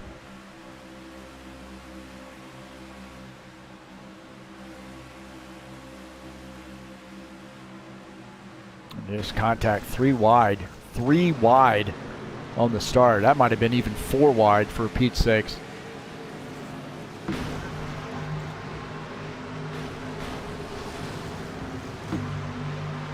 Take a look here. This is on board here with Ed Palumbo.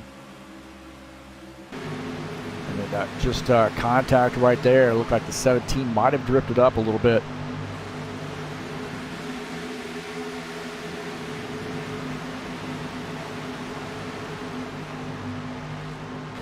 Oh, man.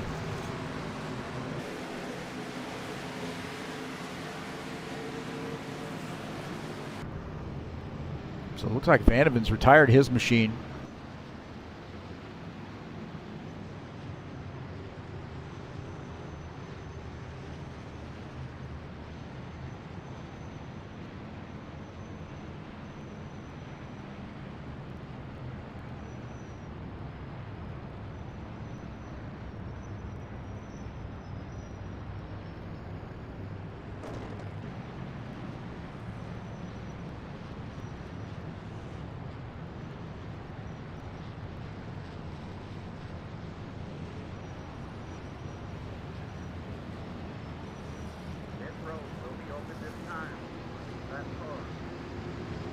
So the 88, so it looked like that might have been the 17. 17 got up into the 54 car, but they got 3 wide there on the start. A little crazy, but Dennis had gotten off the pace.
So Will Dunbar, the leader. Iglesias is in second.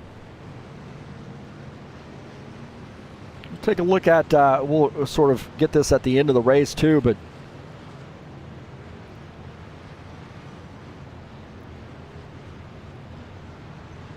take a look at our Steve Freeze Memorial screen here.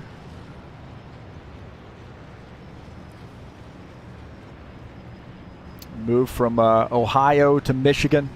He lived in Holland, Michigan for a while, and this is why we raced this track. It was his favorite track, and you know, like I said, I can't say enough about what Steve meant to me as a race car driver in sim racing, and just a level-headed guy, and one of the nicest guys there. So dedicated, all in to HORL. And all his paint schemes we were able to capture. We take that one over on that right side there. We've got that recreated here in rFactor 2 for him.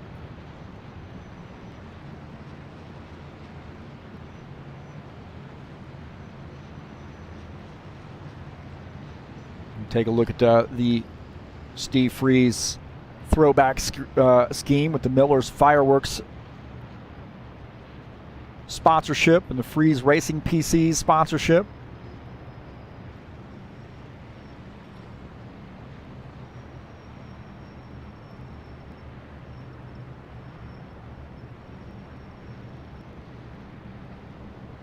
So again, we'll take a look at that scheme. Tony Furtado at the wheel.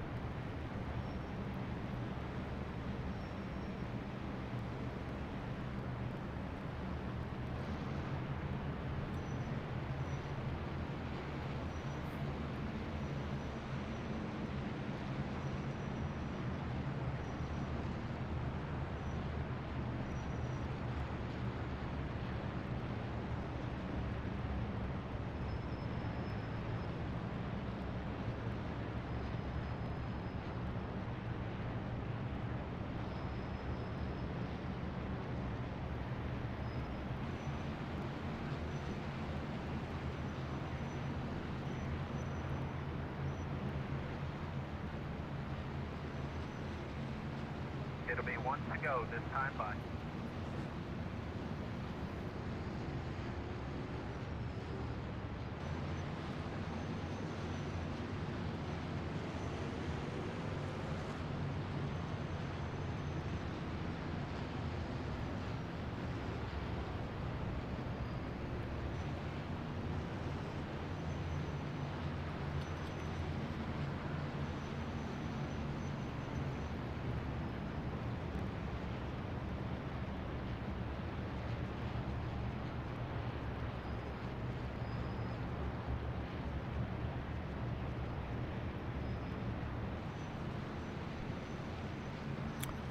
So we got the lights are still on the pace car, so looks like we'll have another lap here. This track is in rFactor 2, as I mentioned this earlier, has been notorious for caution flags, and I have debated really of maybe making the Steve Freeze race another race to sort of maybe limit the number of caution flags, because this race, the track is not hard to drive. It is just a guys can kind of dive bomb. You got guys that can get runs on the outside line. The closing rate is really high, or really quick, I guess, really fast. And the lights are not out on the pace car, but I suspect we're going to go green flag. So here we go. The light's not out on the pace car, but here we go, back to green. Will Dunbar in the 88, inside line. A little bit older tires here. We'll see how those hold up.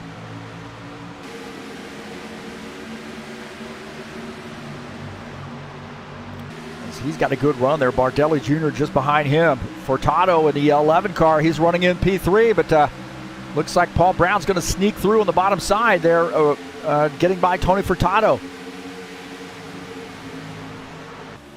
Furtado here on the outside line, and Paul Brown on the inside line. Furtado's got a good run. Up on the outside, and man, this would be a huge win.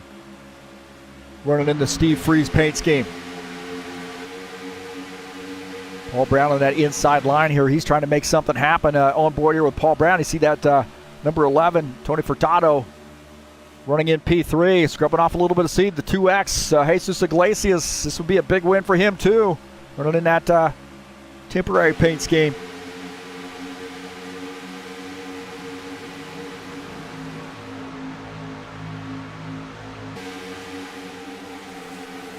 Will Dunbar continuing to lead, and a big win for him if he could get this tonight. Bardelli Jr.'s got something to say about that in that 91 car. Will Dunbar, Claudio Bardelli Jr., Tony Furtado, Jesus Iglesias, and Paul Brown, the top 5. 50 laps to go. Look at this on board here with Arthur Vieira, Jesus Iglesias, and Paul Brown just ahead. Furtado up there as well, so Vieira running in P6. Cal Guedes in the 3X car. Good to see him out here, man. One of our Brazilian drivers. He in the 7 car of Chris Hughes, battling it out. This is for the 15th position. We got a lot of guys out of the race here, gotten damaged and decided to, I know Vandeven, it's got to be about 5 o'clock in the morning for him, racing from the Netherlands. He retired his machine. He thought he caused that. He did not. Take a look at Jesus Iglesias on board here with him. He is running in the 4th position as Paul Brown running in 5th behind him. Iglesias a fast driver, man, and he's going to give up a spot here maybe as Paul Brown going to the high side. Arthur Vieira is going to try to follow him through. Got to be very careful here side by side. Some of these guys on older tires as Paul Brown's going to make that pass on board here with Jesus Iglesias. He's going to tuck in. He's now dropped a couple spots there. Bardelli Jr. now challenged for the race lead. Bardelli Jr. to the inside here of the 88 car. So the 91, he says, I'm going to lead some laps. Now getting by the 88. Tony Furtado's going to try to follow him through. Tony Furtado's got that car up to the 2nd position. Steve Freeze Memorial Paint Scheme. This would be huge winning this race in the Steve Freeze paint scheme. Claudio Bardelli Jr. in the 1st position. Will Dunbar trying to climb back there. Look at this, Brent Owen and the 90 of Todd Robillard here battling it out. 90 on the inside line. Colin Matiak just ahead of him. Brent Owen up on the outside line. That 99 car.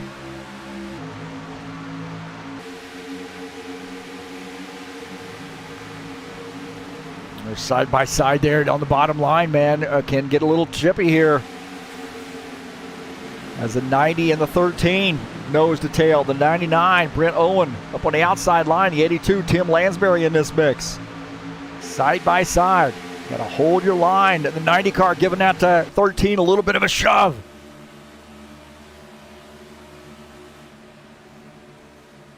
So the 13, Colin Matiak. A little bit of a push there from the 90 car.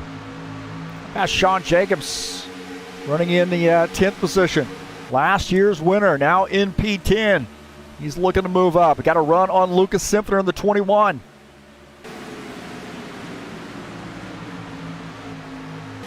Bardelli Jr. continuing to hold him off here. Furtado down to the inside line. He's trying to make it work down on the inside, man. I'll tell you what, from coming back, he's only been back for a couple of weeks, but this guy is showing some muscle here, man. He's running in P4 right now. He's on the inside line. He's trying to find a place to get in, and look at that. Paul Brown now up on the back of the 91 car.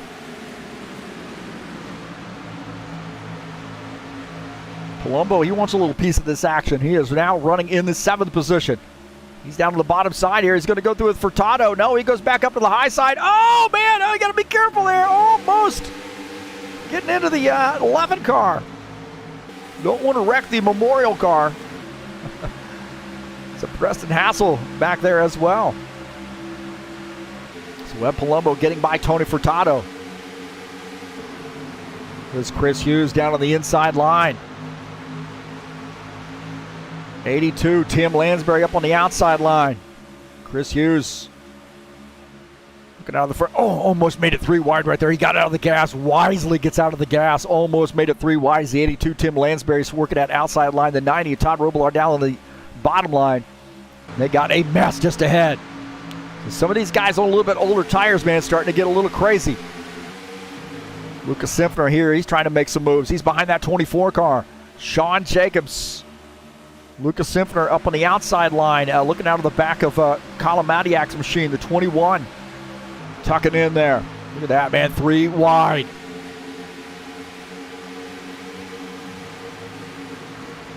Here on lap 83. Get some good green flag laps in here. 13. Continuing to push that 24. Jesus Iglesias up on the outside. This is going to get a little crazy here as he's getting a little bit off the pace. Lucas Simpner down to the bottom line. He is running behind Colin Madiak. Oh, it's tight right there. The 27. Oh, 27 gets into the 24 car, and he's up in the wall. Keeps it straight. These guys are getting crazy right now. You got to be careful. That was crazy. Sean Jacobs and Preston Hassel got together. We'll take a look at this. Coming off the turn.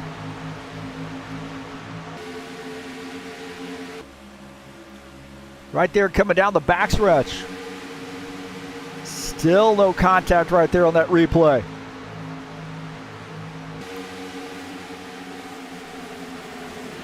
Preston Hassel drifted down. Sean Jacobs coming up. Sean Jacobs rising up there, and 13 gives him a little bit of a push. This is a little bit earlier here.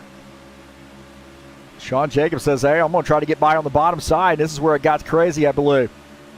Sean Jacobs there looking on the low side, and these guys are going to get together here before it's over with. Take a look at this replay. And look at that. These guys get together and almost crash. That is absolutely wrecked right there. Oh, and then 27 drifting up the track and getting into the wall. Oh, he just keeps it out of the wall and keeps it out of harm's way. But, man, that got crazy. Paul Brown is the race leader now.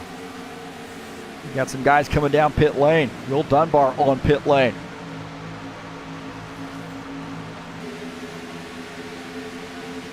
So Will Dunbar taking some service here under green, as Paul Brown is the race leader. Dunbar finishing up his pit stop. So he stayed out a little bit. So he's on a little bit different pit strategy some of these other guys here on lap 87.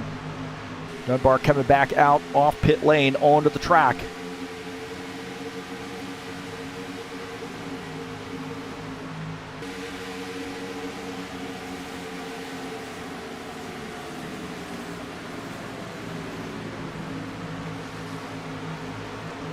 Tony Furtado indicating he's going to be coming down pit lane.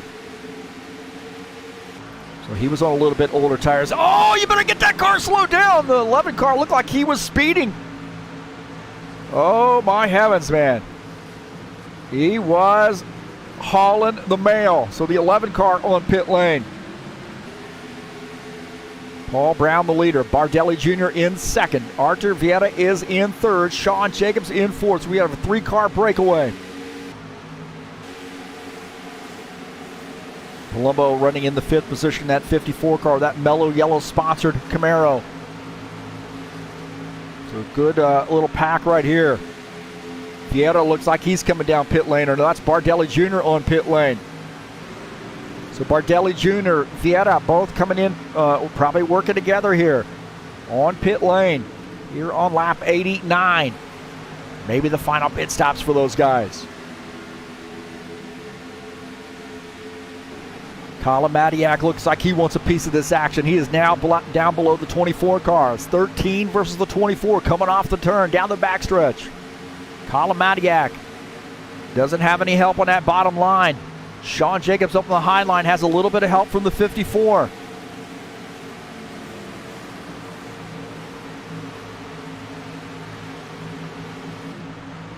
Dunbar back out on track. Now I wonder here, the 11 car, is he coming back out, back down pit lane?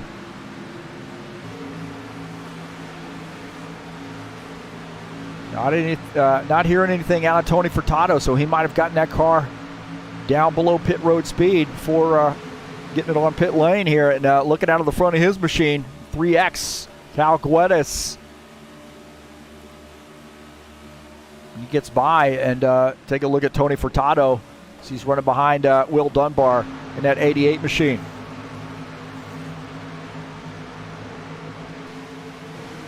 Robillard here in the 90 car. See the 24, Sean Jacobs coming on pit lane.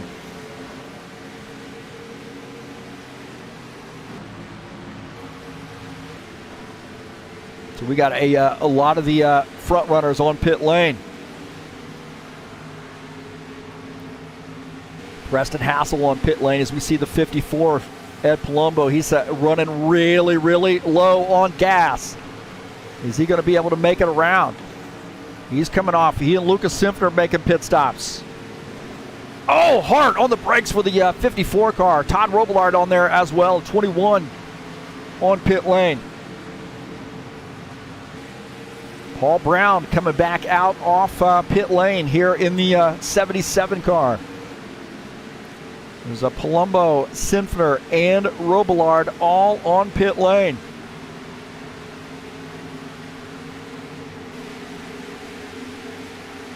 Take a look at Paul Brown, Ed Palumbo, Paul Brown in that top left lane there. You see the 91 and the 4. Paul Brown behind them. 91 running in the 4th position. That's Claudio Bardelli Jr. Artur Vieira, Paul Brown running together. Palumbo coming back out on track. Is he going to maintain enough speed to be able to? No, he's not. Right there, you see those guys going by.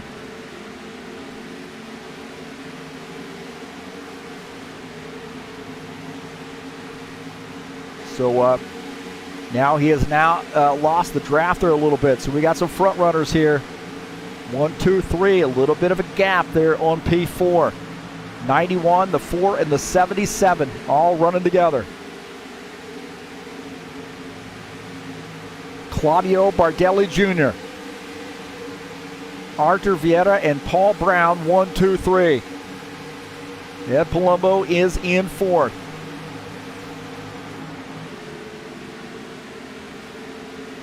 Bardelli Jr. trying to break that draft a little bit. Bardelli Jr. down to the inside line. He's going to give up the lead here as a 77 going around. So maybe they want 77 leading the field as the 4 and the 91 getting back together.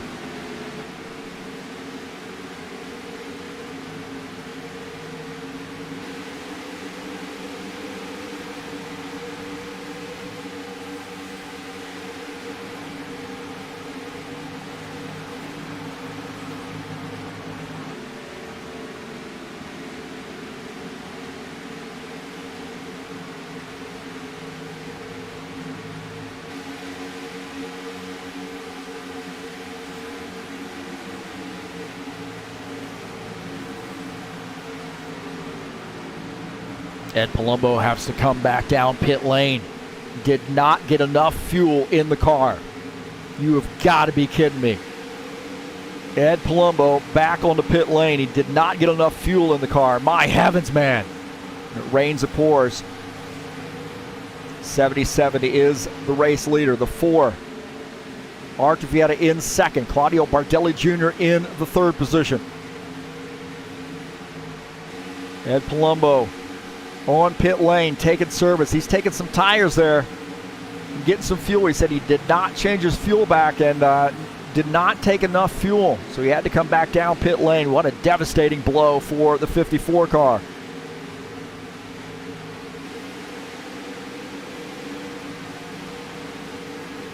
Those guys starting to run away a little bit. Claudio Bardelli Jr.'s dropped back, so we got a 2-man race here between the 77 and the 4. Bardelli Jr.'s kind of lost touch with these guys. He's not quite a second back, but that's going to help this crew behind him, led by Colin Matiak, Sean Jacobs, Tim Lansbury working together in that 3-car pack.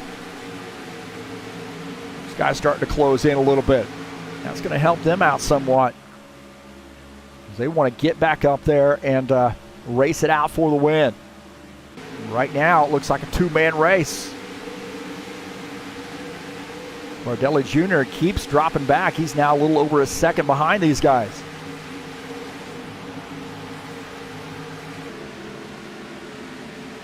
So Paul Brown, Artavieta, 1-2. You're talking about some cagey veterans right there, man.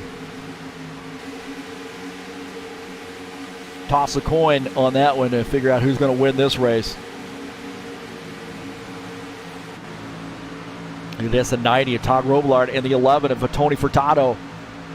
Todd Robillard going to take over the 12th position down on the inside line here. Tony Furtado drops back to the 12th spot.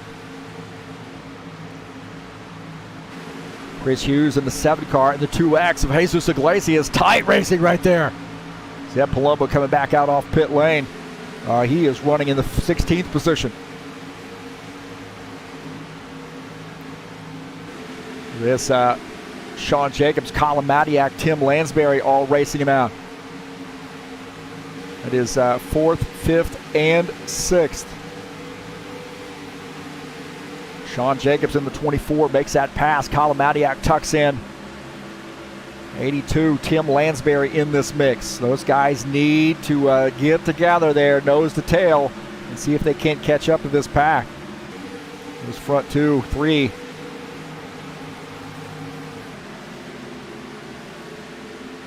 So they got about half a second before they get to Bardelli Jr. Take a look at Bardelli Jr. So they've reeled him in. So they got a little 4-car pack here. Can they do anything with them? And they're going to go by Bardelli Jr. So Bardelli Jr. might have taken just 2 tires here. And scrubbing off a little bit of speed as the 24 goes by, 13 goes by. And he's going to tuck in. Tim Lansbury is going to let him have that spot. Tim Lansbury in that 82.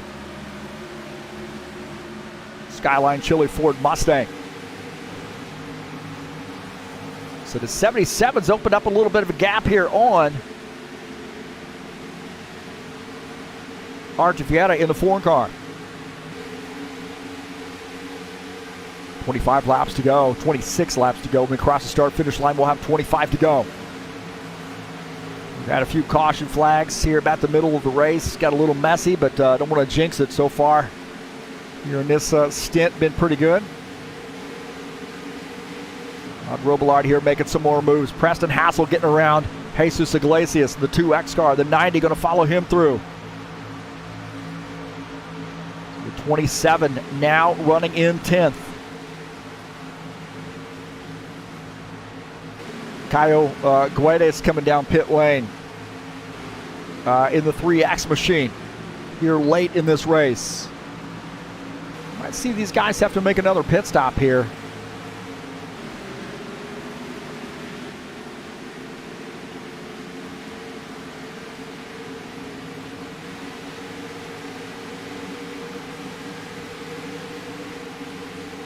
Paul Brown continuing to lead.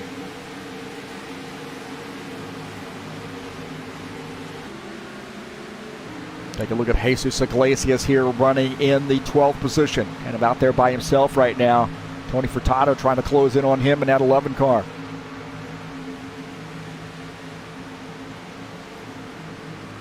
Preston Hassel saying that car got a little bit loose on him as Todd Robillard gets by.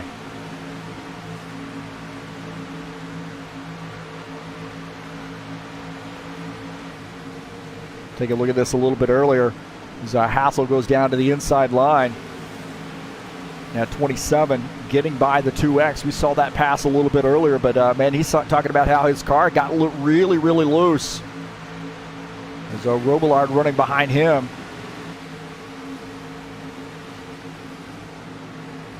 So this track is all rubbered up, gummed up, and a little slick. He is talking about having a loose condition.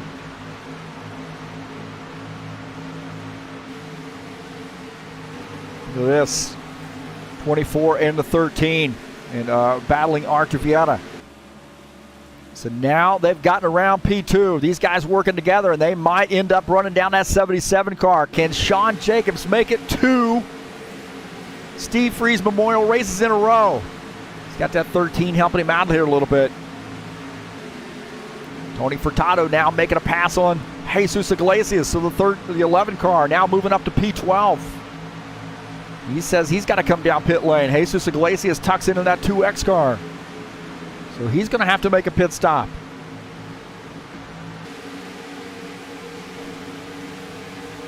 So a 3.2 second lead for Paul Brown. Jacobs and Madiak swapping positions. See if they can't do something with it. 3.3 seconds now. Take a look at this. Will Dunbar and Ed Palumbo. Yeah, Palumbo there getting by as Will Dunbar coming back down pit lane. So we are getting some words of guys coming down pit lane here. Chris Hughes indicating he's going to be coming down pit lane in the 7 car. So he's down to the inside. He's going to be making a pit stop. See, we got these guys strung out now.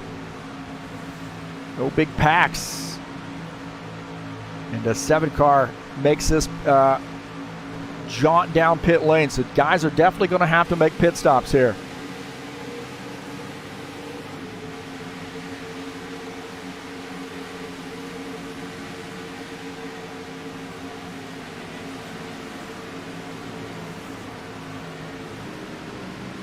So Hughes making a pit stop, 77, indicating he's going to have to come down pit lane. So about 2 laps or so, 3 laps before they have to make pit stops. Take a look at Lucas Simpner. He's been quiet all night long. Another guy you got to really think about as a possible race victor here. At number 21 Flex Seal sponsored Mustang.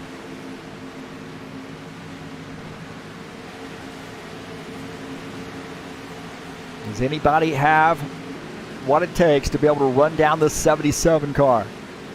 Here on lap 107, you know he's going to have to make a pit stop. Question is, how much fuel, how many tires is he going to take? He says he's coming down pit lane this time. 82 car, Tim Lansbury going to make a pit stop here. So some guys have already made those pit stops. This is going to get interesting, man. You got to be on point. We talked about how those pit stops need to be on point here. So the 77 car, no mistakes for him.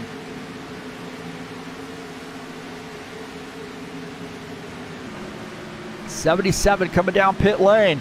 Colin Madiak, Sean Jacobs also coming down pit lane. Lucas Simpner now the race leader in that 21 car. Who knows, man? That guy might be able to make it to the end, knowing him. Todd Robillard 3.4 seconds back in the 2nd position. So our race leaders, Paul Brown on pit lane.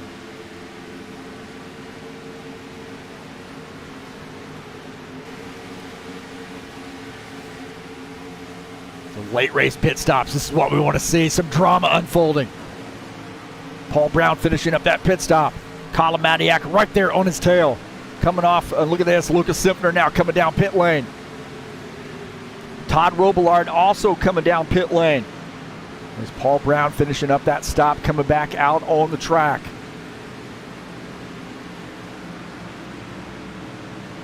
See Robillard in the 90 car coming down pit lane. Simpner on pit lane. What are these guys going to do for tires? What are they going to do for fuel?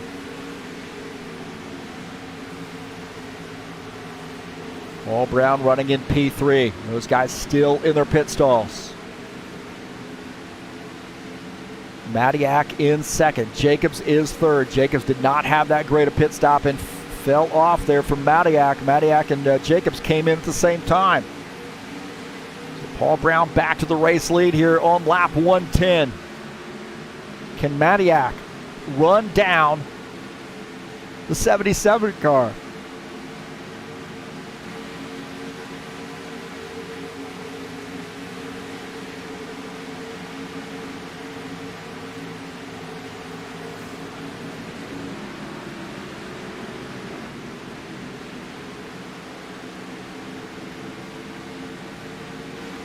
1.7 seconds, so he's extended that lead just a little bit. Jacobs is in third, Lansbury fourth, Bardelli Jr. is fifth.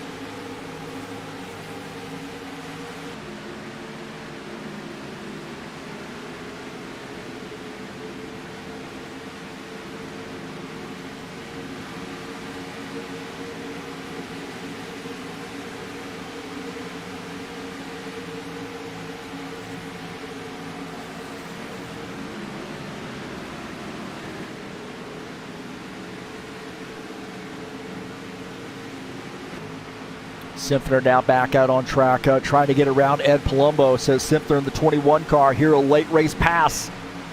Picking up the P7 is the 54 in P8. Ed Palumbo, he's had a tough way to go, man. He's been down pit lane there to take some more fuel. Let's see if he has enough to make it to the end. So he's on a little bit different sequence than these guys because he had to make another pit stop. Does he have enough fuel to make it to the end? Now running in the 8th position. Paul Brown continuing to lead. 1.8 seconds, so stretching that out here in the waning moments of this race. Brent Owen trying to make a pass here in that 99 car. I think 54, Ed Palumbo has come down pit lane, so that answers that question about Ed Palumbo. So Brent Owen now picking up a spot. Ed Palumbo making a pit stop. Madiak trying to do everything he can to run down that 77 car. Take a look at Colin Madiak running in the 2nd position, 1.8 seconds back.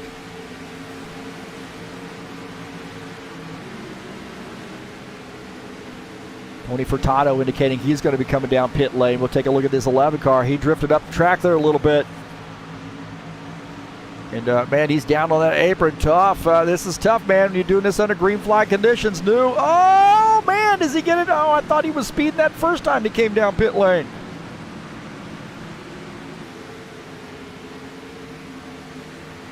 .1 seconds. Continuing to walk away. 104, lap 114. 114 laps in the books. Simpner continuing to move forward here. He is battling Artur Vieira down to the inside line. Lucas Simpner going to get by that 21 car.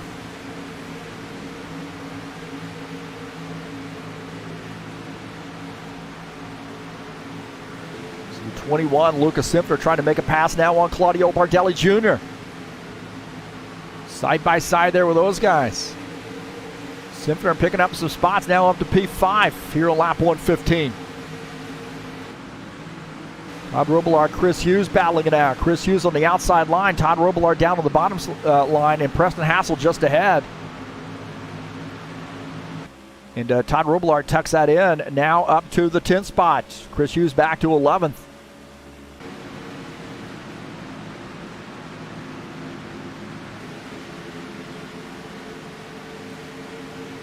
Paul Brown stretching out that lead, man. He has figured something out. 2.8 second lead over Colin Madiak. Unless something drastic happens, dare I say. Looks like he is going to be good to go. Brent Owen now giving up a couple spots here. We'll take a look at this pass. Yellow, yellow, yellow. Oh, did I say it? Oh my heavens. Blame it on me. Blame it on me.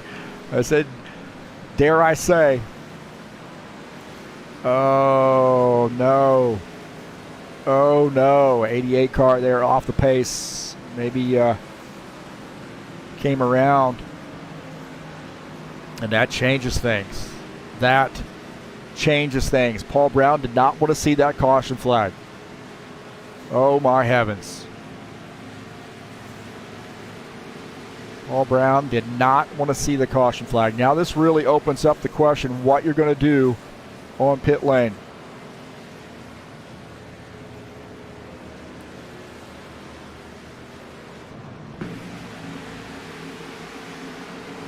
We'll see. And oh, he just gets the car just gets loose and comes around. self-spin, so he just spun the car. That doesn't get into anything, but it does bring out the caution flag. We'll take a look at this again, and car just comes around on him right there. Get a little bit down out of the groove, but we do have a lot of rubber down on the track. And then doesn't get into anything, but does bring out the caution flag, and that is a caution flag that Paul Brown did not want to see. I can guarantee you that.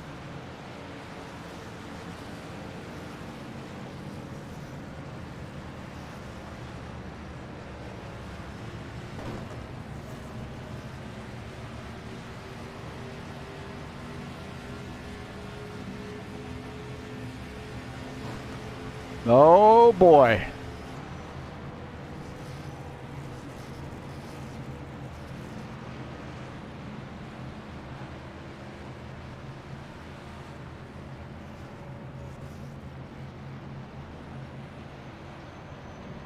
Kalamadiak's second. This is exactly what Kalamadiak wanted to see, to be honest with you. Sean Jacobs in third, Tim Lansbury fourth. I think all those guys really want to kind of bunch this back up and maybe give themselves a shot to win this thing. Wow.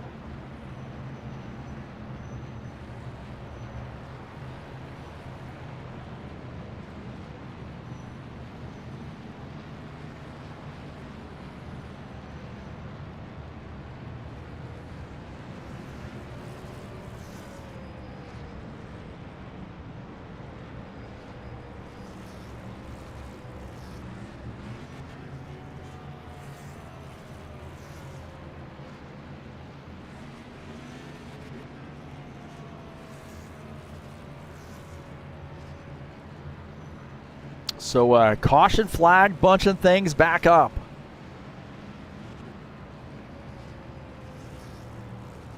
Remember those keys to the race, right? I said head on a swivel. We've seen, running in those packs, we've seen some issues with guys getting into one another. Find your line. I think guys, as the run progresses, guys are starting to move up to the high line, maybe try some stuff on the bottom line. So we have seen some guys really picking that line that works for them. Long run mentality. We didn't really have any long runs there early in the race, but we had a long run there with green flag pit stops. And then pit stops on point too. I haven't seen really anybody kind of mess up on pit lane as far as speeding and so forth. So that really hasn't been an issue. But those keys to the race, head on a swivel and find your line, and that long run mentality, at least on this last run, definitely came into play. Now, what are we going to do here? No tires, 2 tires. What's the story here going to be on this pit stop? What's the story going to be? And this is going to be interesting, man. Watch this battle off pit lane. Simpner taking 2 tires. Paul Brown took 2 tires. Simpner taking 4 tires here. Whoa, 4 tires. Look at that. 24 getting out. 82 getting out. Artevier in the 4 car. Simpner giving up some track position, taking 4 tires.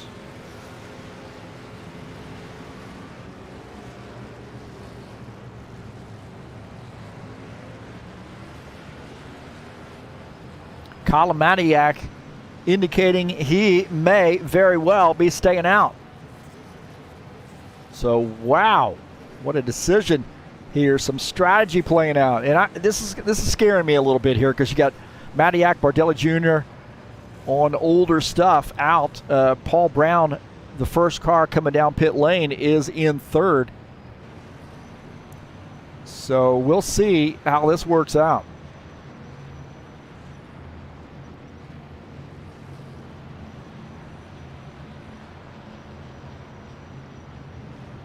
Let's take a look at the schedule here in the Bushwhacker Series. Next week we'll be at Vegas, 98 laps. What a great track that is. Look at that, man. Talladega coming up on October 1st. We got some great tracks there. Charlotte, Phoenix, Kansas, California. All great tracks here on this Season 4 schedule. We've had a great season, really, and a great turnout for the Bushwhacker Series. I think the fewest number we've had was 16 drivers. We had a great big field at Daytona. And we had 20 drivers at Gateway, and then I think we had 16 last week at Richmond. And what a great race that was, too. And, of course, a great turnout here tonight. A little bit of a caution field early on. We had 24 drivers joining us, and we got quite a few out of the race here. More of attrition, but a great schedule here in the Bushwhacker Series. We just got some fantastic drivers here. Great support here at HORL, and especially for this Steve Freeze Memorial race. Colin Matiak is our leader. Claudio Bardelli Jr. is in second. Those guys are on older tires.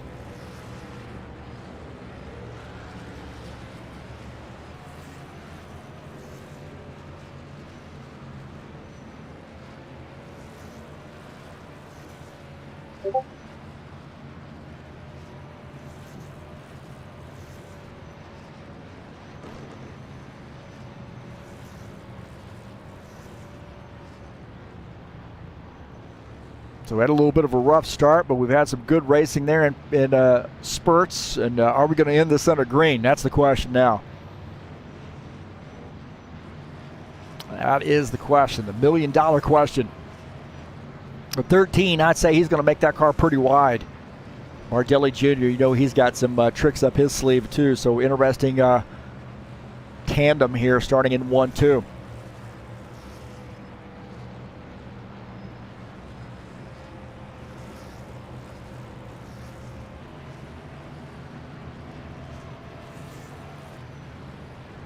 Now we got some cars that are sort of in the mix. They probably end up getting a message to drop back. So Jesus Iglesias and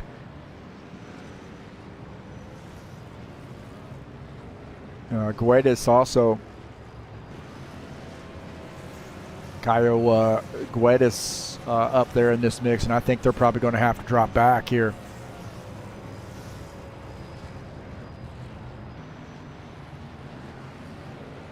Well, here we go. We got the 13 on the inside line. We've got Claudio Bardelli on the outside line. Those guys on older stuff. And we've got Paul Brown in the 77 on the inside, starting in P3. 24, Sean Jacobs is in fourth. 82, Tim Lansbury in fifth. Fourth place car will be the the sixth place car will be the 4 of Artur Vieira.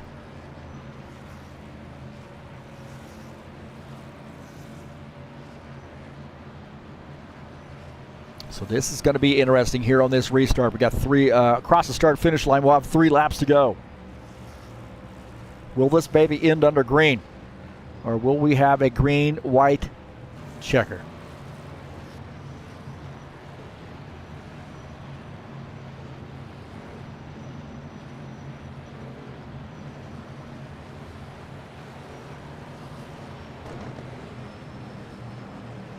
So here we go, 13 and the 91. The 13 hold off the charge of those guys with fresher tires.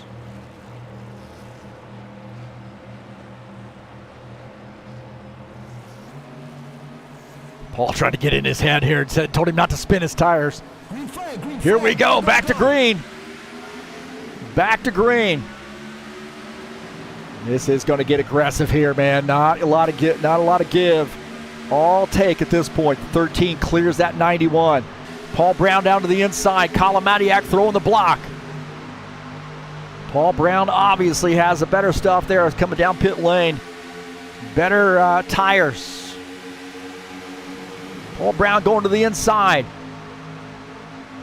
These guys racing for everything now. Paul Brown jumps out to the race lead as now Colin Matiak trying to hold on here. Maybe try to find a way to get around him.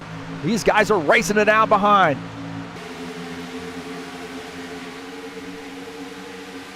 Two laps to go. We got a mess back here. Take a look at this. Chris Hughes in the 7 car. He is in a hornet's nest right now. We got a wreck happening here. Did they save it? Vieira saves it. Paul, it looks like 24 and the 4 got into one another. Holy smokes. How did Vieira save that? I have no idea.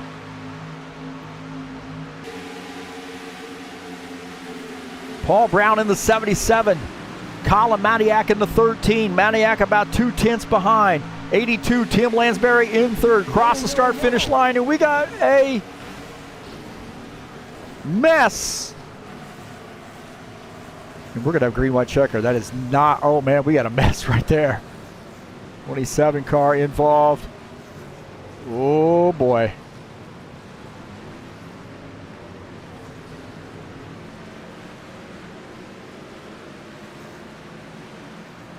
And that's going to give us a green white checker. Boy, we almost got this thing in. We almost got this thing in. I don't know what happened there. Chris Hughes involved.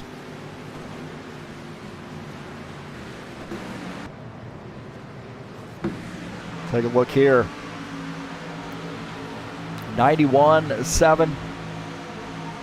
54. They're 3 wide right there. And then contact.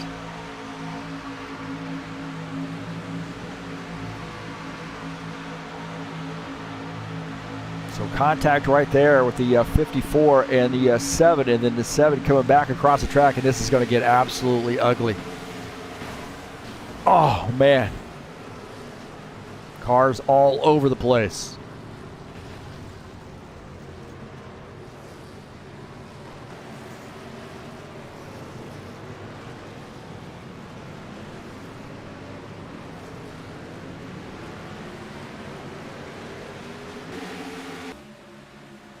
Take a look here. This is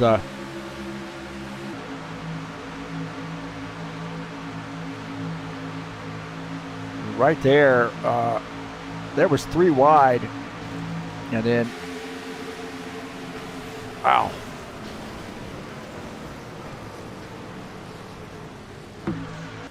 On board here and take a look at. It was a little bit after the fact.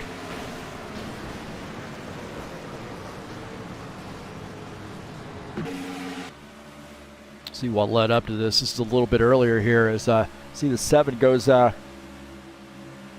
7 might have. And that's hard to say right there.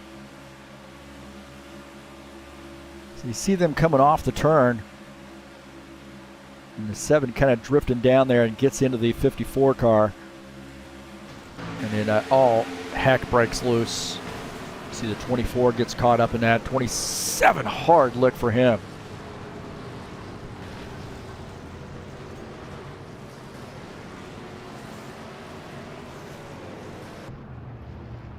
Back up here to, man, back up here with the leaders.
'77 back to the lead, but he did not want to see these cars get bunched up again. Now Colin has the ability, I think, savviness. He's a pretty smart driver, and he takes some chances too.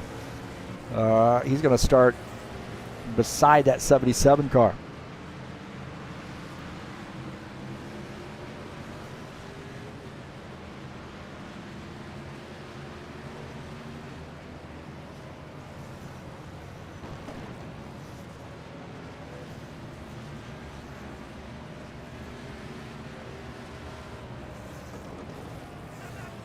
Lansbury starts in the 3rd position. Jacobs will start 4th. Something happens between the '77 and the 13. Those guys might be in the catbird seat. So we'll see, man. We'll see how this works out. This will be interesting. It'll be open this time.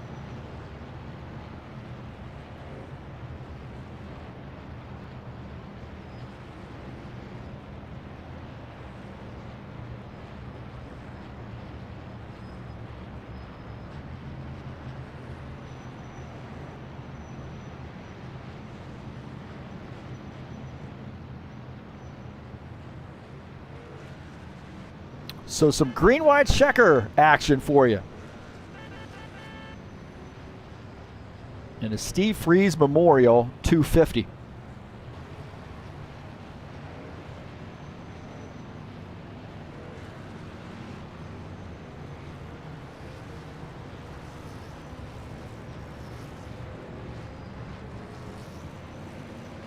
A little green-white checker tonight.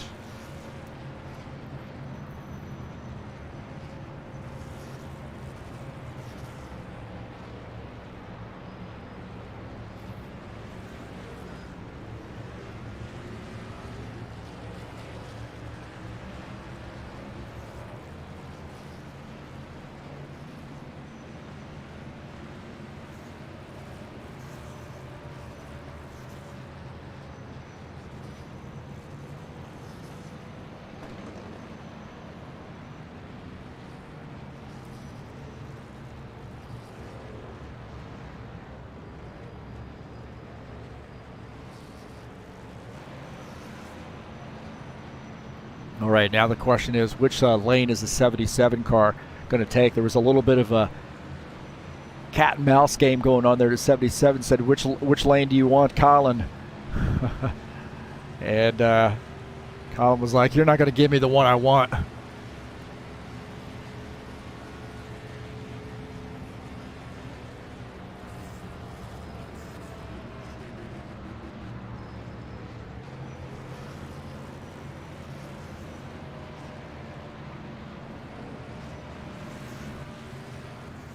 So we'll see how this works out. We're going to have one to go when we cross the start-finish line, and It'll be one to go this time by.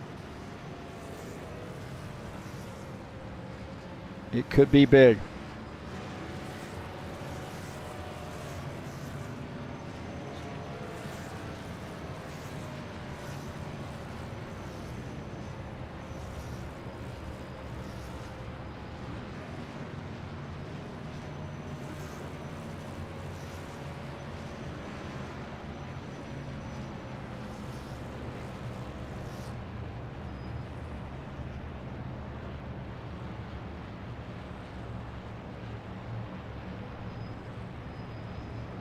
So it looks like Colin Madiak's going to have to start on the outside line. He's crowding Paul Brown there a little bit, trying to get in his head.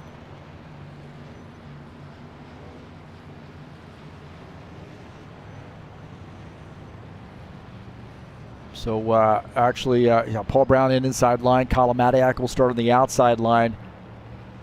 Sean Jacobs will start on the inside line. Actually, looks like an 82. Sorry about that. 82 Tim Lansbury starts in the inside line. 24 Sean Jacobs will start on the outside line in that Western Auto Sponsor machine. So we're going to go green this time by.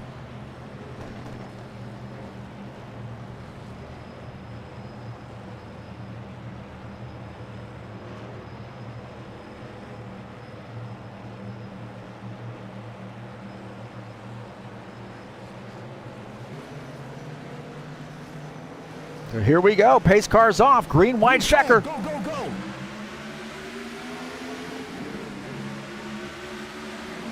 Madiak gets a good start there on the outside line. Does he have some help? He's going to crowd that 77 car. 77 got some help with Tim Lansbury. Paul Brown down to the inside line. He's got that. He's cleared the 13 car. Lansbury is going to try to follow him through. So Lansbury giving him a little bit of a push here. We're looking at, oh no, man. Oh, he got a little crazy right there. Paul Brown scrubbed off a little bit of a little speed there, the 13. Oh no, this is going to get crazy. Oh, the 82 trying to hold on to that thing. Tim Lansbury trying to hold on. Colin Madiak. Colin Madiak takes the race lead. He's in the lead. Could Paul Brown? Oh, there's contact right there. Contact. The 13 and the 77 getting into one another. Now the 13 and the 24. Oh, the 24 is in this mix. Those guys getting after it, man. They're 4 wide coming down the backstretch, and we got to go. They're into one another. The 77 and the 24 going to race it out. The 77. Can he hold off the 24? It looks like he can't. Lucas Simpner going to try to get in third position. And the 77 of Paul Brown as Lucas Simpner goes flying through the camera. As they crashing across the line, Paul Brown gets the race win. Oh my heavens, man.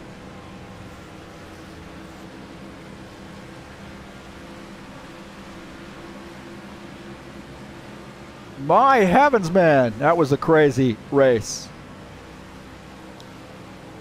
So Paul Brown gets the race win here at Michigan in the Steve Freeze Memorial 250. That was a wild finish. My heavens, man.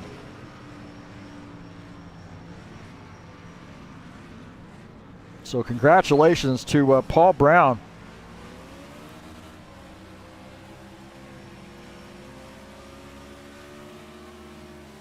On getting the win here. Big, big win for the 77 car.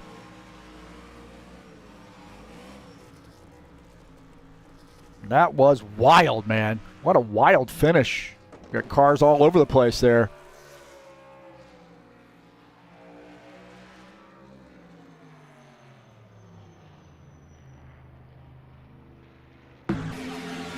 This crazy stuff at the end here as those guys were 4 wide. 4 wide there, and Robillard, he ends up getting spun. And then that wasn't the last of it. Those guys were spinning up ahead. Look at this, Lucas Simpner. He's going to get turned. He's going to fly across this finish line, I believe. Right there, there's contact. He and Matiak, and then I think Ed turns those guys, and then Luca and Matiak flying by.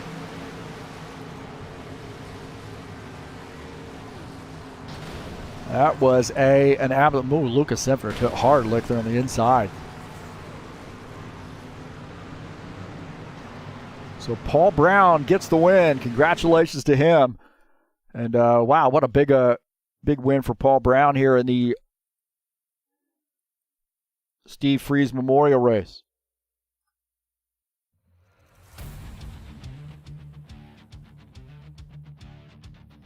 We'll look at the final results here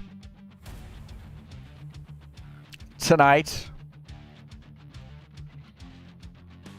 So Paul Brown, the winner of the Steve Freeze Memorial 250. Sean Jacobs finishes in the second. Almost got 2 in a row, huh? Lucas Simpner sideways across the line, backwards across the line, airborne across the line, finishes in third. Ed Palumbo fourth. Art DeVieter finishes in the 5th position. Colin Matiak 6th. Preston Hassel finishes in the 7th position. Chris Hughes 8th. Will Dunbar finishes in the 9th position. Brent Owen finishes in 10th. Finishing in the 11th position is Tim Lansbury in the 82. Claudio Bardelli Jr. finishes in the 12th spot, actually. I don't know what happened there. Todd Robillard was 13th, actually. 14th was Tony Furtado. Jesus Iglesias, 15th. Caio Guedes finishes in 16th. Jair Leveda, 17th. Dennis Vandeven, 18th. Christian Wilson, 19th. And 20th was Reese Canaday. Finishing in the 21st position, John Stanley. Givaldo Spindola was 22nd. Craig Marizon, 23rd. And Steve Cunningham finished in the 24th position.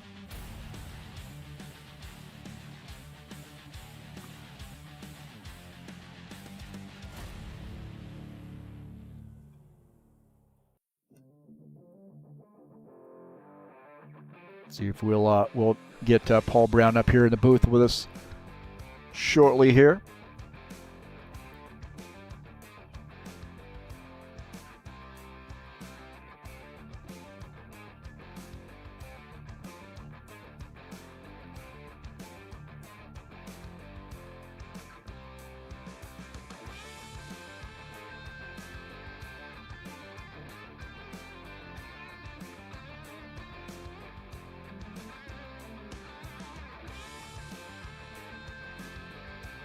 So congratulations to Paul Brown on getting the win here at Michigan.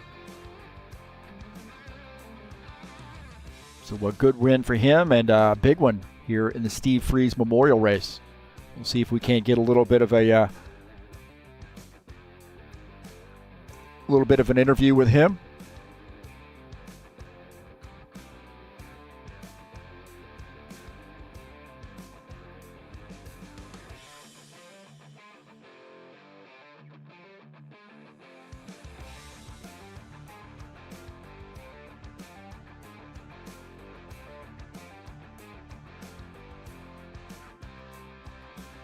We're going to have Paul Brown come up here in the booth with us, have a little chat.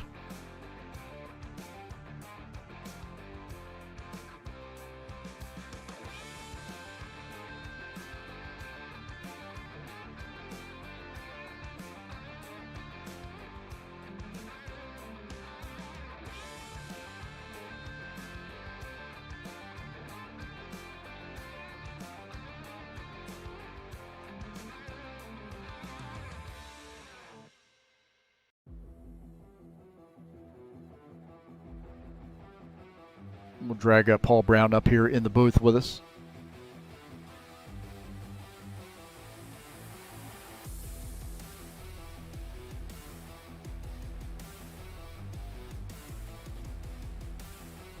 All right, Paul Brown joins us up here in the booth, and congratulations, man. The 2021 Steve Freeze Memorial 250 winner. What a race, huh?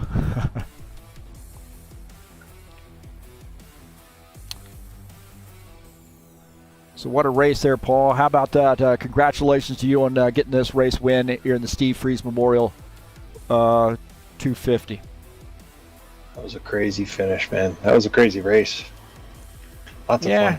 Yeah, we sort of clustered some cautions there together in the middle of that race. Things got a little ugly, but man, you had a couple runs there. We had some green flag pit stops, and I'm sure you didn't want to see that caution flag come out. I did not. I thought it was over for sure there. I had a 3-second lead and 1 to go or whatever it was. The caution comes out just before the line. It's like, oh, man. Certainly made it interesting there on that last lap. You kind of lost the lead there for a second, and those guys got a little racy, and you were able to get back around. But what a crazy finish with some guys flying across the line sideways and airborne and everything else. That was nuts. Yeah, you can get a good run on that outside if you can hold on to it. Luckily, I had enough tire to make it stick on the inside, barely. It was crazy. Yeah, I'm thinking, this track, this was Steve's favorite track, and but I thought when I put this up here, every time I put this up here, I know that Michigan is just notorious for caution flags, and what is the story with Michigan and why we see so many caution flags? I think it's just people driving too hard instead of just getting in line and running some laps. You're trying to make passes and dive bombs, and the track rubber's up. We had 125 laps, so the track rubber's up. It starts getting real slick, and you have all kinds of issues. Well, hey, this is really one of those races that a lot of guys at HORL want to put on their mantle. And, Sean Jacobs almost got 2 in a row. He kind of kept him out there. He did end up finishing second, I believe, tonight. But tell us what it feels. I know you didn't know Steve Freeze, but you've been with HORL now for a little while, and you do a lot of work for us, setup work, and admin work and so forth. What does it mean to win this race? Yeah, I mean, it's awesome anytime to get a win with you guys, but to win this one, it's the Daytona 500 of HORL, right? So, yeah, it's pretty cool. Well, congratulations to you, man, and definitely propels you to maybe bring a championship home here in the High Octane Racing League Bushwhacker Series. Next week is Vegas. Any thoughts on that track? No, just week by week, see what it brings. I don't know. Vegas is another tough one. You run a lot of the outside to make passes, so we'll see. Well, hey, congratulations, Paul. You put that car in the right place at the right time, and I had a feeling that you were going to be one of those guys that to talk about here tonight, and maybe bringing that car to victory lane. Yeah, I appreciate it. A lot of mirror driving right there at the end, just trying to keep them behind me. You got to do what you got to do, bud. Yes, sir. All right, man. Congratulations, bud. Take care. Thank you. So congratulations to Paul Brown on getting that win, and we'll see if we can't get some of these other HORL guys up here and joining us in the booth.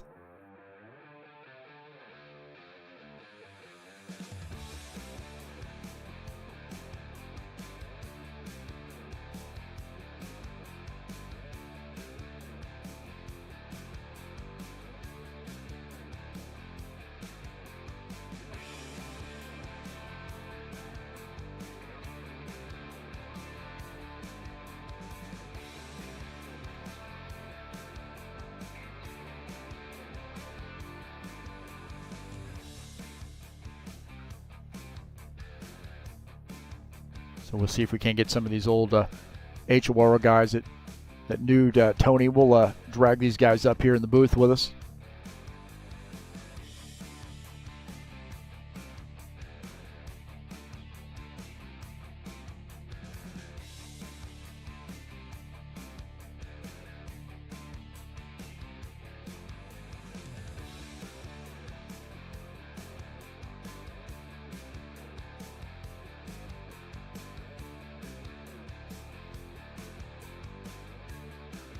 So we had a little bit of a messy race at times here in the Steve Freeze Memorial 250. But Preston, talk a little bit about how that race went for you and what this race means to you, knowing Steve and racing alongside Steve.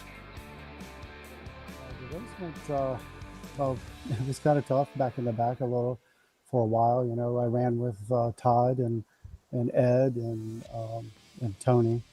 I hung around the 8th place for quite a while. It's a tough track, you know. You could get some runs, but you know, you have to be mindful of, you know, your distances and stuff. Else you'll be in an accident. I did get caught up in an accident earlier, kind of damaged me a little bit, but I was able to, you know, get it repaired, and I was able to hang toward, you know, in the top 10 at least. And yeah, the Steve Freeze Memorial Race means a lot to me. You know, one day maybe I'll win it. He meant a lot to me, and I'm sure to a lot of others. So this is, like Paul said, the Daytona of the HORL. So, you know, this is a great race. Sean, talk a little bit about you know, what Steve Freeze meant to you, and you got the big win last year in the Steve Freeze Memorial Race, and you almost pulled off the win here for 2 in a row. And I talked about that in the pre-race show that, man, it's somebody we really need to talk about getting a race win and maybe doing 2 in a row. That would be huge, but good run for you tonight. Talk a little bit about what HORL's meant to you and also Steve Freeze in this race. Yeah, Steve Freeze meant a lot to me in my racing career. He taught me how to race clean, always give me good advice on what moves you have to make at certain situations during the race.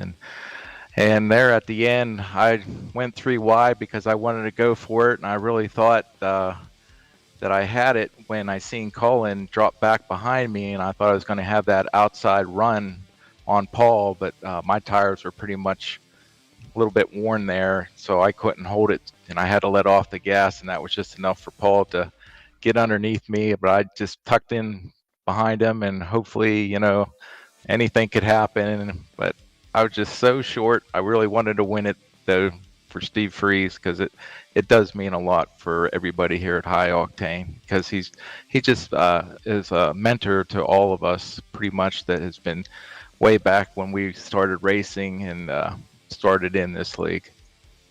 You know, I was kind of trying to channel him a little bit when we had that string of caution flags, just thinking, you know, he would just give you kind of that calm advice. You know, if things were kind of going haywire, going south, he would just sort of give you that calm advice to kind of reel you back in. And I think that's what we really needed at times with this track. It seems like Michigan is, at least in this sim, is always a caution fest. We didn't seem to have that with NASCAR Racing 2003 or even in rFactor 1, where Michigan seemed to be a pretty solid race. Yeah, if you don't actually hold your lines here, it's just one little tap. I know there at the end, Arthur, we were going around, I think it was between turns 1 and 2, and he just hit me in my left rear, and I did everything to save that thing. And I seen him; he was really got into a spin himself. But like I said, if you don't hold your lines, anything can happen. And then once one car starts spinning, then there's a whole big pile up.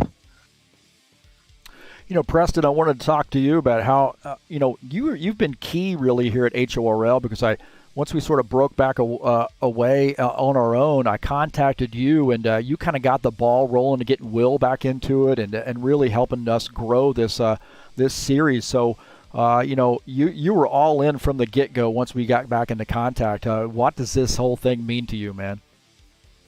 It means a lot to me. When you contacted me, I had already gotten my wheel, and I had messed around a little bit, and really thought about doing it again. And I talked to Will, and him and I got online a few times. And then when you contacted me, I was like, yeah, let's do it. And I let Will know, and Will's like, yeah, he wants to do it. And then, I think that's when, like you said, the ball got rolling, and it means a lot to me to see that High Octane continues on, because it's been part of my life for a while, just like quite a few of us. Well, you ran one of those old throwback schemes, the Freeze Racing PCs scheme tonight too. I kind of surprised you with that paint scheme. I looked back at those old cars that you raced back in NASCAR Racing 2003, and I saw that scheme, and I was like, that'd be a cool one to put out there. And I didn't say anything to you this year about, hey, would you like to come out and run this or whatever. You just showed up. You just knew that was the right scheme to have on the track. Yeah, this is my go-to scheme for Michigan. Anytime we run Michigan, I'll run that car. Other than that, I'll run my my other one. But yeah, it meant a lot. It means a lot to run that car. Seeing Steve Freeze Racing PCs and High Octane all over it. It feels pretty good out there. Win or lose. I was on the track representing, my friend. Hey, we're going to drag Tony Furtado up here too. Just got back here. He just got back from getting a drink, and then back out of the hauler, and we'll drag him up here to join us. So we're joined up here now with Tony Furtado. Okay, hey man, good job. You ran the 11 car tonight, and you had a pretty good run there for a while. Yeah, it was a good run. A little tough. Racing behind somebody, I had to get a bad push. Made a few bad decisions on pit row. But I had a good run. Yeah, it was fun, and it was fun running up front. Glad I could just finish and trying to bring home one piece to the last lap there. Well, I know these guys, Preston and Sean certainly can echo what I'm about to say, but, you've just gotten back into sim racing, and, you're an old guard HORL guy, but also we've been pretty impressed with the strides that you have made just simply coming back. And, man, you've gotten that car up and being competitive, and I tell you what, I'm a little scared for these guys when you get up and running of just racking up wins and beating up on these guys a little bit. Oh, I hope that can happen, to be honest with you, Heath. But I don't know. It's gonna be tough. We got some good competition going. And you seem to be pretty excited about coming back. And this is the Steve Freeze race too. What's this race mean to you? Oh, it means a lot because Steve was a great guy and great racer. Never got the chance to race with him. But I did get to turn some practice laps, and unfortunately just practice laps. I wish I got the opportunity to race with him, but a lot of practice laps and some very good advice. Well, we're so happy to see you back, Tony, and racing with us. And we were looking at some of your old paint schemes earlier in the evening on the broadcast, as well as Preston's and Sean's. Of course, they've seen those graphics before. So we were able to dig up some of that old NASCAR Racing 2003 stuff. This is a little bit different here, a little bit steeper learning curve. But what did it mean to come out there and run that 11 car tonight? Oh, it meant a lot to me, Heath. It was very it was an honor. Like I said, I wish I would have gave him a better finish, but It was an honor, and I wish I could do it again someday. Well, I want to say thanks to you three guys coming up here in the booth with me tonight, and and also supporting HORL. More importantly, supporting HORL, and love everything you guys do, and keeping that spirit alive with Steve Freeze and what HORL means, and a pretty impressive turnout. We did have a little bit of a caution fest there for a while, but man, pretty impressive turnout to come out with the 24, 25 guys here. Hey, we just want to shout out to you too, Heath, for getting this event rolling tonight and doing the broadcast for us. And I want to shout out again, 25 drivers tonight for the Steve Freeze Memorial. That's awesome. We got some old guys out there, I'm sure, maybe watching the broadcast. We got AJ and Chris, and Mike McNeely probably at some point might end up seeing this. You guys got anything to say to those old guys that you used to race with? Oh yeah. Well, I love to have them back out racing with me. A lot of racing with those guys. A lot of memories. And Mike McNeely, him and I used to run the Pro Cup together, and him and I raced a lot. So if they hear this, I'd love to have them come out and join us. Especially on a Steve Freeze Memorial, that would even make it even more sweeter. And also I thank you, Heath, for all you're doing. This is a lot, to get going, and a lot to maintain. So I appreciate you. Thank you. Yeah, I agree with everything. I got to second everything Preston said. That it was, and Sean both. It was an awesome turnout. Great to be back here racing with you guys, and it would be special to have AJ and Mike and those guys come out at least to race this memorial race. That would be awesome. And Heath, thank you for everything that you do. An awesome job, and great finish tonight, Sean and Preston. You guys were strong out there. Good job. Yeah, we want to see Chris Gradanis and AJ Shoemaker. I haven't seen or heard from them for a long time. Come on out, guys. We want to see you. All right, guys. Hey, thanks for joining me up here in the booth, and we'll see you, I guess, next week. Some of you be out tomorrow night in the Saturday Night Thunder, another classic high-octane racing league series. This one we got at Riverside, so good luck to you tomorrow night if you're going to be in that race, and we'll see you next week if not. Thanks, Heath. Thank you, Heath. Thank you, Heath. All right, that's those guys joining us up here in the booth. Some classic HORL guys joining us up here in the booth, and with the Steve Freeze Memorial Race. And we got some special, we've got a you definitely want to keep watching here. We've got our giveaway coming up here, so let me get that set up on that screen. Our Wheel of Fun.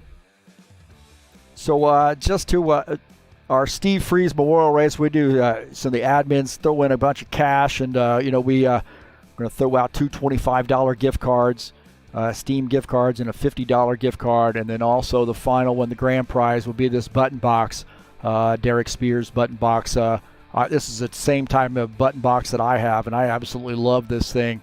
So those are our prizes. We got 4 prizes here, and let me get this up and going here. Put the names in that we have.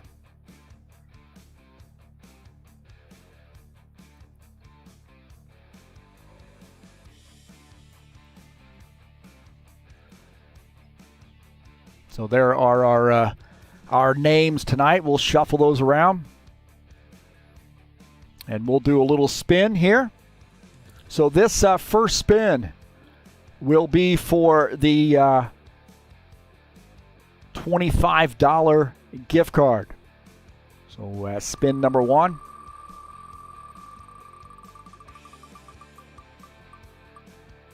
And it looks like Tim, is it Tim Lansbury? Tim Lansbury is going to be our winner for the $25 gift card. So congratulations, Tim. We'll see if we can't remove that name there somehow.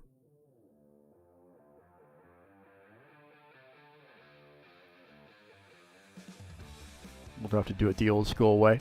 There we go. So Tim Lansbury, our first winner.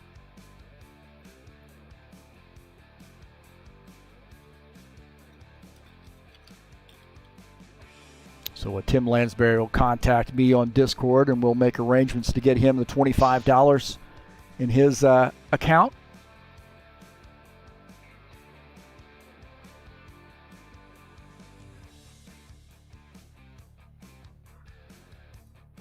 Right, so our pop up there, and now our second $25 Steam gift card.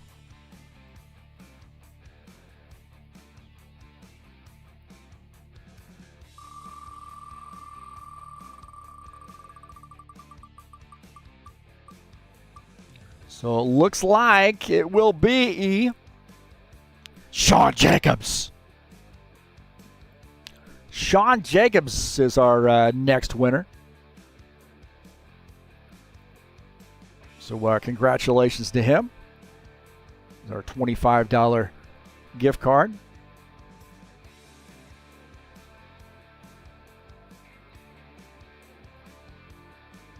Well,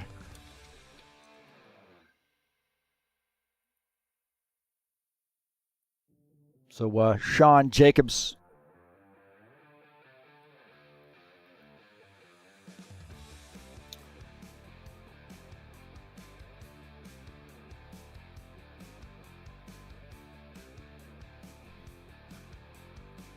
So now our third prize is the $50 Steam gift card. So here we go for the $50 Steam gift card.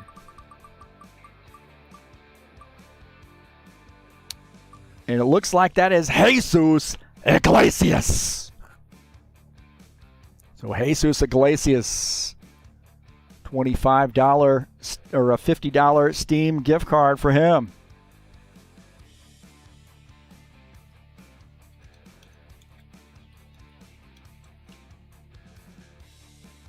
So congratulations to Jesus. So he'll have to get a hold of me through Discord. So we'll take that name off there. And now for the grand prize, the Derek Spear button box. Who's going to win this bad boy? Are we ready? I think we're ready. 1, 2, 3. Let's spin it. The button box goes to John Staple Gun Stanley. John Stanley wins the button box. Hopefully he's not out camping.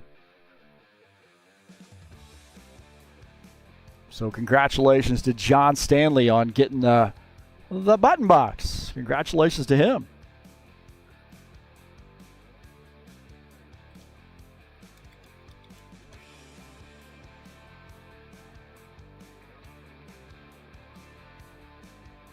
So John Stanley wins that. So there you go. There are the winners, man.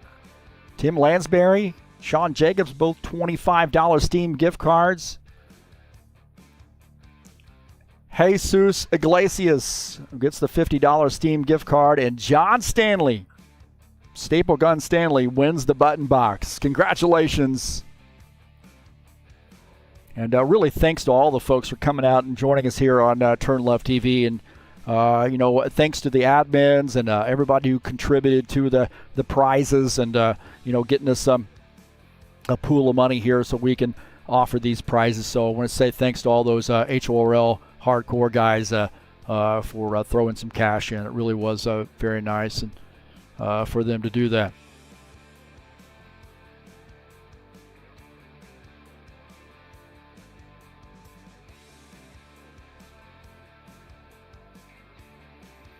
So congratulations to Paul Brown on getting that race victory here in the High Octane Racing League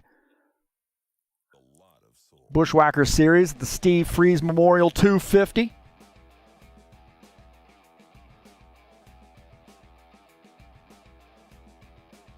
Good little race. We had some issues there, obviously, but that happens, especially at something as big as this. But hey, congratulations to Paul Brown and his race victory. Congratulations to the winners here tonight in the giveaway, and kind of do that again next year. make that a tradition. So I know Steve is smiling down on us. I think maybe didn't like the caution flags, but he'd be honored that we would do this race in his honor. Every year. So we're going to carry on. As long as I'm a part of it, we're going to carry on this tradition. Thank you so much. Please hit that thumbs up button, and then we can carry on there and bring you some more races. If you'd like to help me out, you can click on the links down in the description of this race and follow it over to the Fanatec website. Also, if you'd like to make a donation to TurnLeftTV, you can click on the link up in the banner of the channel and make a donation straight through PayPal. That would help me out here at TurnLeftTV. And again, I like people coming out and watching the races. Always pay attention to that. Always pay attention to those thumbs up as well. And you're welcome to share my videos with all of your friends. But having a great job, great fun here bringing you these races. I really do. I enjoy it. I look forward to it at the end of the week, coming out here and broadcasting these races. I'll tell you what, the reason that we do this is because of Steve Freeze. And he meant so much to us. You heard those guys reflect that tonight. And I want to say thanks to all those old HORL guys. I want to say thanks to Dave Postlethwaite, really, if wherever you are. Thank you, Rick Hogue and Dave Postlethwaite, for bringing me over to HORL when we were just doing pickup races and giving me the opportunity to meet guys like Steve Freeze. So hopefully he's smiling down on us. And here's a shout-out to his family. I hope they're doing well.